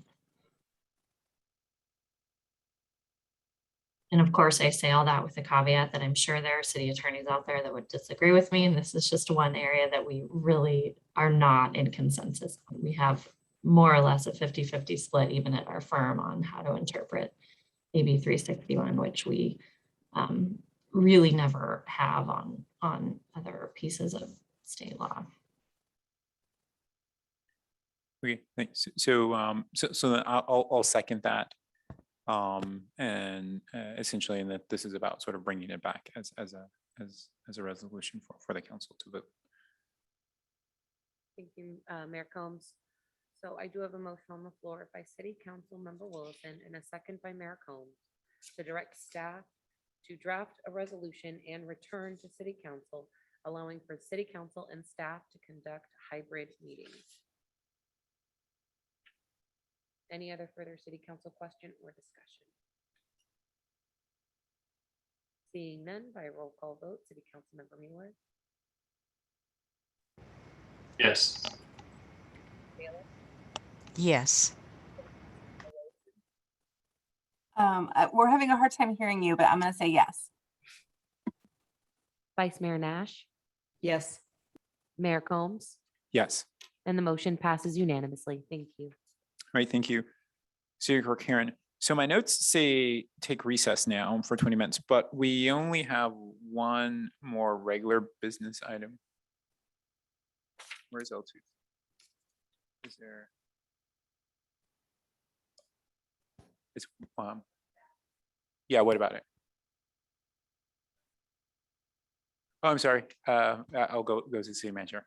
Okay, thank you, Mayor Combs. So staff pulled L2 tonight just to make sure that we're crossing all our T's and dotting our I's. So we are proposing moving the start time for all regular meetings to 7 o'clock, which is consistent with our prior practice. But in this one, for the next meeting on November 16th, we have previously advertised that the council would be considering a zoning ordinance at 5 o'clock. So to try and we do think that that ordinance is very important. It's a rezoning of the property that the Chrysler pump station will be located on. So to accomplish all of that, I am proposing that we start the meeting at 5 o'clock so that anyone who has an interest in speaking and addressing the item be given that opportunity at the appropriate time, and then adjourning to 7 o'clock where we can hold the regular meeting. And I just wanted to make sure the council, that was acceptable to the council, and that the public was aware during this meeting that that would be our plan for next week. So if there are no more questions, then we could proceed with the vote. So we're gonna proceed with the vote on L2 Yes. as outlined by you. Yes. We didn't mean pull it from the agenda, but pull it to explain it. Oh, okay. Yeah, That's I'm just yeah. now catching on to that. I thought was pull it and it's going Yeah, away. Okay, understandable. all right. So Sorry. so are there any questions in connection with L2 as explained by the city manager, Councilmember Willison? Thank you. I don't have any questions about next week and that workaround. I'm just concerned about the times and I know we have a stop at 11 that we typically try to hit, and I'm just worried if we have time to conduct our city business if we have our meetings start at 7. If the council would prefer, we could do it at 6 o'clock as a compromise. Council, let me so pin in that concern, which is valid. Councilmember Mueller. Yeah, I mean, historically, council has always started at 7 p.m. Reason being, people come home from work, and then they eat dinner with their families and they attend a council meeting. And that's how business was always conducted in the city prior to the pandemic. And what that allowed was a buffer time. If you had a closed session, you could go ahead and take your closed session earlier than 7 p.m. But people knew when council started, and that it allowed them to actually end their day if their day ran long at work, and it allowed them to actually eat before the meeting started. And so I know myself personally, now that the world has started again, trying to make a 5 o'clock meeting is incredibly difficult for me. And it's been, and it's just, I can't imagine what it's like for the public as well. So I really would like to move back to the traditional schedule that the council's had. It will probably require us to be a little, for me to talk a little less, but that's probably not a bad thing. So, but yeah, I just think it's time the world started up again that we go back to that traditional schedule. Thank you, Councilmember Mueller. Councilmember Taylor. Thank you, Mayor Combs. Then the city manager proposed starting at 6 for next Tuesday. Does that mean that we would go to 7 for a following Tuesday meeting? No, I think, well, I think she proposed 5 for next Tuesday because that has been communicated to the public. And then after that, we can go with whatever time we decide on. And I think what's on the table is this idea of going back to a traditional start time of 7 or some other time. And so I think that's where we're at. But yeah, so the next meeting will start at 5 because it needs to.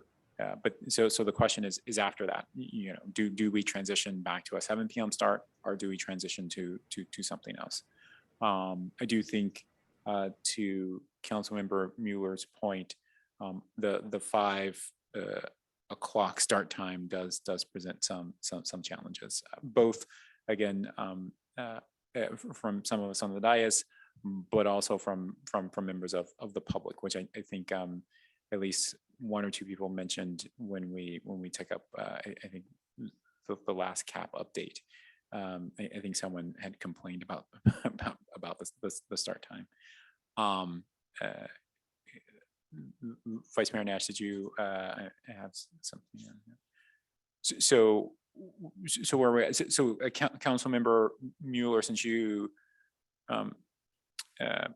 talked about the traditional start time of 7, is, for you, does it definitely need to go back to 7, or would you be open to sometime later than 5, but before 7, whether it's 6 or 6:30?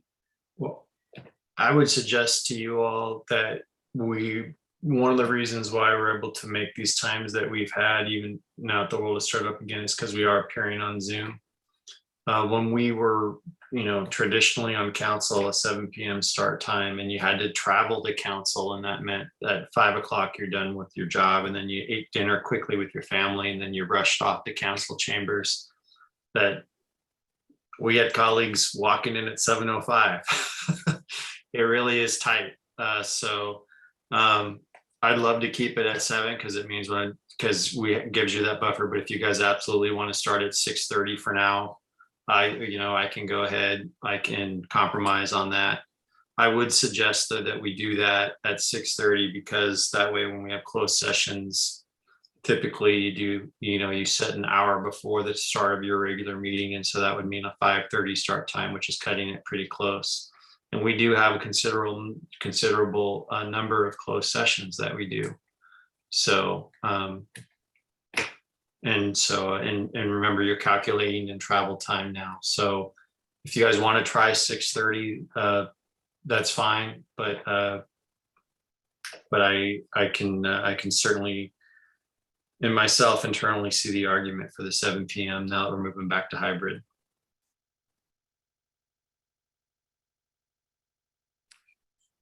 Thank you for those comments. Thoughts on 6:30, or does someone want to throw out another time and provide their thoughts around on why that time would be a better approach?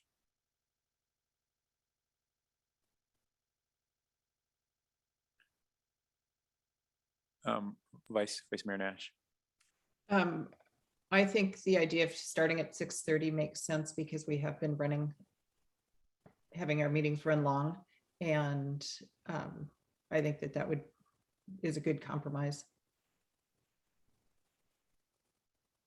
Yeah, I think I would, Councilmember Mueller, since you have historic knowledge, or staff, and again, I know it's a different thing because different situation because people are actually in these seats and in chambers, and it's it's cold in here. Like it's not as warm as my house, so you don't get as comfortable. But so it is, though, to Councilmember Willison's point, it's hard to sort of see a 7 p.m. start time and like not have like all of those meetings in at like 1 a.m., especially if you're because we've given ourselves 2 extra hours, and so like what are we doing with those 2 hours? Like so yeah, my concern is that you push it back, which I definitely think it needs to, but then we are looking at lots of very late nights. Well, we will find out, but I guess I'm hopeful that meeting in person will create a certain efficiency in the room, in the meetings. I think so. Yeah, I can be supportive of 6:30 also. And obviously, yeah, this is this is not set in stone. We can certainly revisit it to the extent to which it seems to not be working out, or for other for other reasons. And so then what do we? So do we need a motion? I know you didn't actually touch on the going beyond the next meeting. What you city manager spoke about was specifically the provisions in connection with the next meeting. So the provision, yeah, right, so that we'd start at 5 o'clock on the next Tuesday, but thereafter start at whatever time the council gave us direction, which is 6:30. Okay, Councilmember Mueller. And then I'll go to the city attorney, or is it your hand? Yeah, so the question that really, again, comes back to me is to the time that closed sessions will start, because majority of the time we've had closed sessions. It's actually, yeah, one of the reasons why it's actually started to raise its head to me was when I started to see that even when we didn't have closed sessions, we were starting at 5. And so if the regular meeting start time 6:30, and we have a closed session, does that mean closed sessions will be starting at 5:30? Because if that's the case, we're really only, you're shaking your head. So is that just, the closed sessions will start at 6:30 as well? Okay, then I'm fine. I'm good. Unless we schedule special meetings for the closed session that commence prior to the regular meetings. But anytime that we convene for a regular meeting, it needs to be at the time set forth in our ordinance. We've adopted various resolutions to amend that. But beginning in 2022, we want to stick to the time that we established in the ordinance, which is why the city clerk has said that we'll follow up with an ordinance revising the municipal code, depending on the direction we get from you on that timing. Okay. And we hope to have that resolution be, that revised ordinance be effective by January 7th, 2022.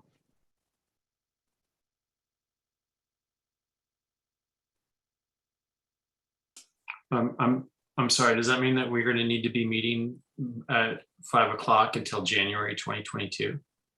We're taking a liberal view of our authority to alter the times by resolution and revising by resolution the remainder of the year. But the plan that the city clerk and I had come to is we will then follow this up with an ordinance that will become effective January 7th of 2022 after 2 readings and a 30-day effective period, so that starting anew in 2022, we'll have the ordinance cleanly lay out when your regular meetings are. Thank you. I really appreciate it. So Councilmember Mueller, question then, if we now know that the start time is the start time, would you be comfortable with 6 or 6:30 is still, you think that, well, I know you prefer 7, so but for you, is 6:30 that compromise, or would 6 be at all doable, given that we're not talking about closed session starting before 6? You can say what you want to say. You don't if you're, I'll be honest, like I'd prefer 6:30 just because I know how life is, right? Life is getting to that point again. But again, it goes to the amount of closed sessions that we have. If we're having closed sessions every week, then I can understand it. So so sure, that's fine. 6 o'clock is a fine compromise. So if you guys all want to start meetings at 6, I can do 6, because I know the closed sessions won't push into 5. So that's fine. okay, I can be supportive of that. Yeah, so then if there are no other council questions, then I would sort of make an motion in line with what the city manager has already laid out in connection with the next meeting. And then with regards to subsequent meetings, moving the start time of the city council meetings to 6 p.m. Councilmember Mueller. And I just want to make the point. One of the reasons why I'm fine doing it is because if there's a closed session, assumably at 6, well, most of the time my big concern again is the public, because I know how busy that we're getting, how big the public, how accessible we are to the public. But majority of the time we probably will have closed sessions, so we'll be looking at a later start time, so it's fine.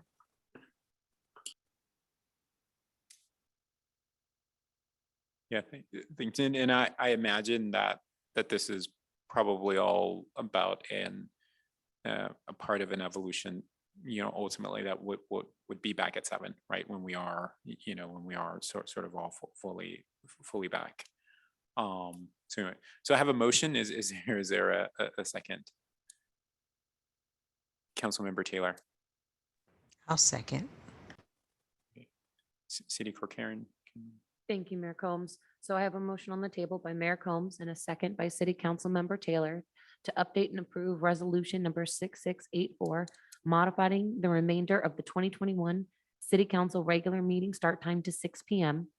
And just for clarification, are we also directing staff to update the municipal code for regular meetings to start at 6 p.m.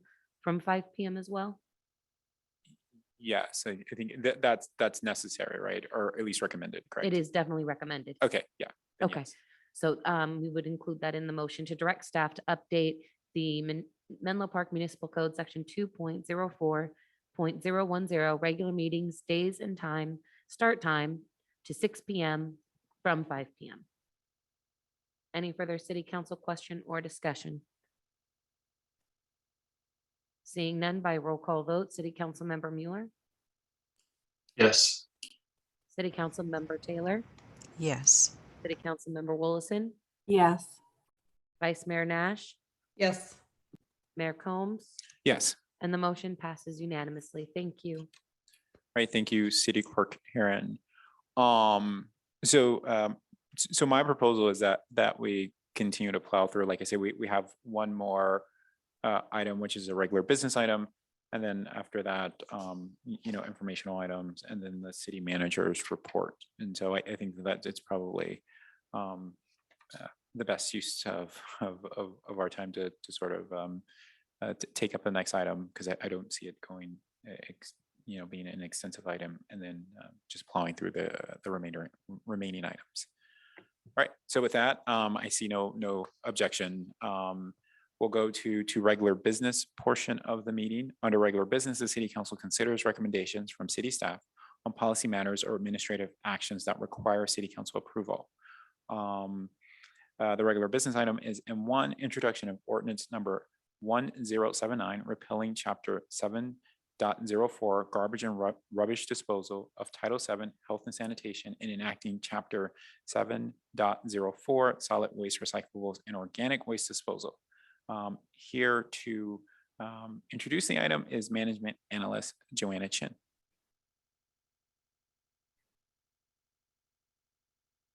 Hi, Ms. Chin.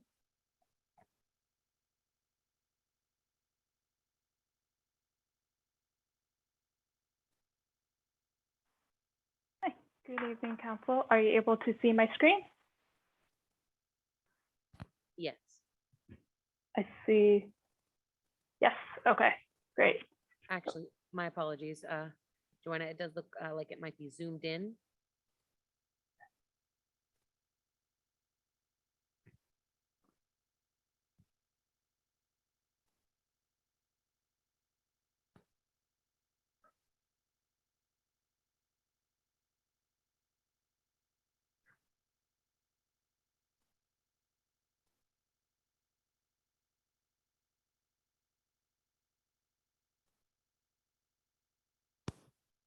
Is that better? No, it's still getting cut off at the right-hand side. Let me try.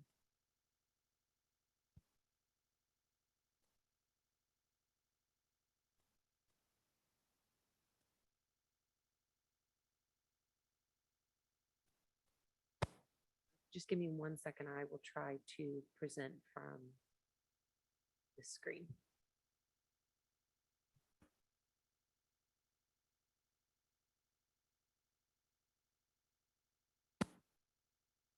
Looking okay.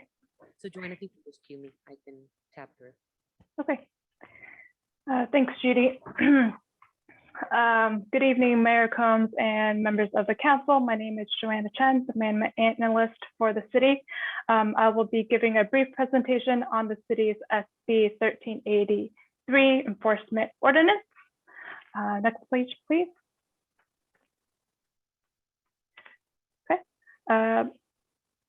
So first, I would like to provide a progress report on what the city has done so far to comply with the state requirements. On October 12th, the council adopted 2 resolutions, one, to delegate the education outreach responsibilities to SBWMA, and the other resolution to delegate enforcement authority to the for the edible food recovery program to the San Mateo County Office of Sustainability. The next component for the city to comply with SB 1383 is to modify the enforcement ordinance, which contains language on the ordinance, collection services, and compliance and enforcement. Tonight, staff is asking the council to waive the first reading and introduce ordinance number 1079. Next slide, please. The draft ordinance is very lengthy, so I just wanted to point out some key provisions in the language or in the ordinance. The first one being that single-family homes, multifamily dwellings, and commercial businesses must normally have organic collection service and properly sort the materials. The city will continue to use the 3-container collection system. Businesses must A, supply an adequate number of labeled color-coded containers for employees, contractors, tenants, and customers. B, provide education to new tenants. And C, provide access to the city to confirm compliance. Rethink Waste and Recology have several useful resources in different languages for business to use. Next slide, please. Commercial edible food generators must divert edible food through a written agreement with food recovery ordinances by specific dates. These generators are separated into 2 different categories: Tier 1 generators by January 1st, 2022, and Tier 2 generators by January 1st, 2024. Menlo Park has 19 Tier 1 generators and 18 Tier 2 generators. Generators have the option to self-hold source separated waste, and the right to inspect and enforce the requirements are contained in the ordinance. Next slide, please. Okay. Lastly, the table below shows the remaining council actions required before January 1st, 2022. Again, tonight's staff recommendation is to waive the first reading and introduce ordinance number 1079. Staff will come back on November 16 to waive the second reading and adopt the ordinance. The last item needed from the council is to consider a resolution approving updates to the purchasing policy, which includes language on procuring recovered organic products and purchasing a recycled content paper products. And that concludes my presentation. Thank you.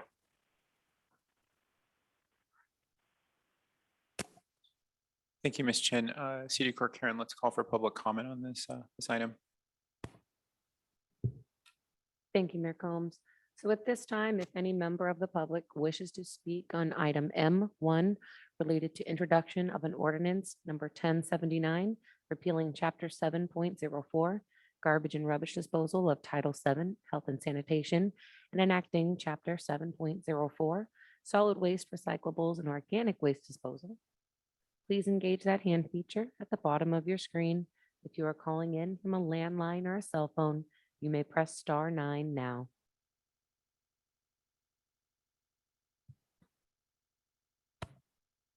So this will be the final call for public comment on our regular business item M1. Seeing no hands raised, Mayor Combs, you may continue.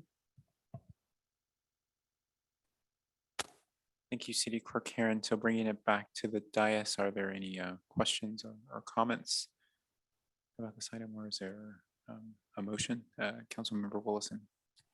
Yeah, I'll move to waive the reading and introduce ordinance number 1079, repealing chapter 7.04 and enacting chapter 7.0 of Title 7 and enacting chapter 7.04. Whatever the thing says. Yeah. Councilmember Taylor. I'll second. Thank you. So I have a motion on the floor by City Council Member Willison and a second by City Council Member Taylor to waive the first reading and introduce ordinance number 1079, repealing chapter 7.04 garbage and rubbish disposal of Title 7 Health and Sanitation, and enacting chapter 7.04 solid waste recyclables and organic waste disposal. Any further city council question or discussion? Seeing none, by roll call vote, City Council Member Mueller, Yes. City Council Member Taylor, Yes. City Council Member Willison, Yes. Vice Mayor Nash, Yes. Mayor Combs. Yes. And the motion passes unanimously. Thank you. Great, thank you, City Clerk Karen.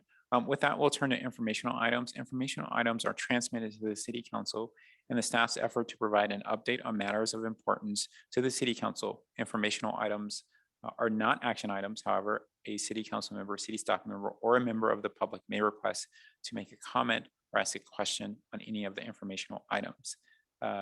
City Clerk Karen, can you call for public comment on the informational item? Thank you, Mayor Combs. So at this time, if any member of the public wishes to speak on our informational item N1 regarding City Council agenda topics from November to December 7th of 2021, please engage that hand feature in the bottom of your screen. If you are calling in from a landline or a cell phone, you may press *9 now.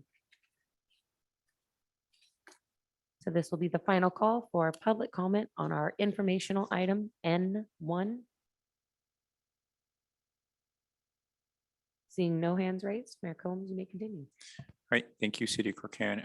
Were there any council comments or questions around about the informational item? Okay, with that, we'll move on to the City Manager's report. City Manager Jerome Robinson. Thank you, Mayor Combs. I have no further report tonight. All right, thanks. Well, then that is the meeting. So I will adjourn the meeting. Have a good rest of your evening.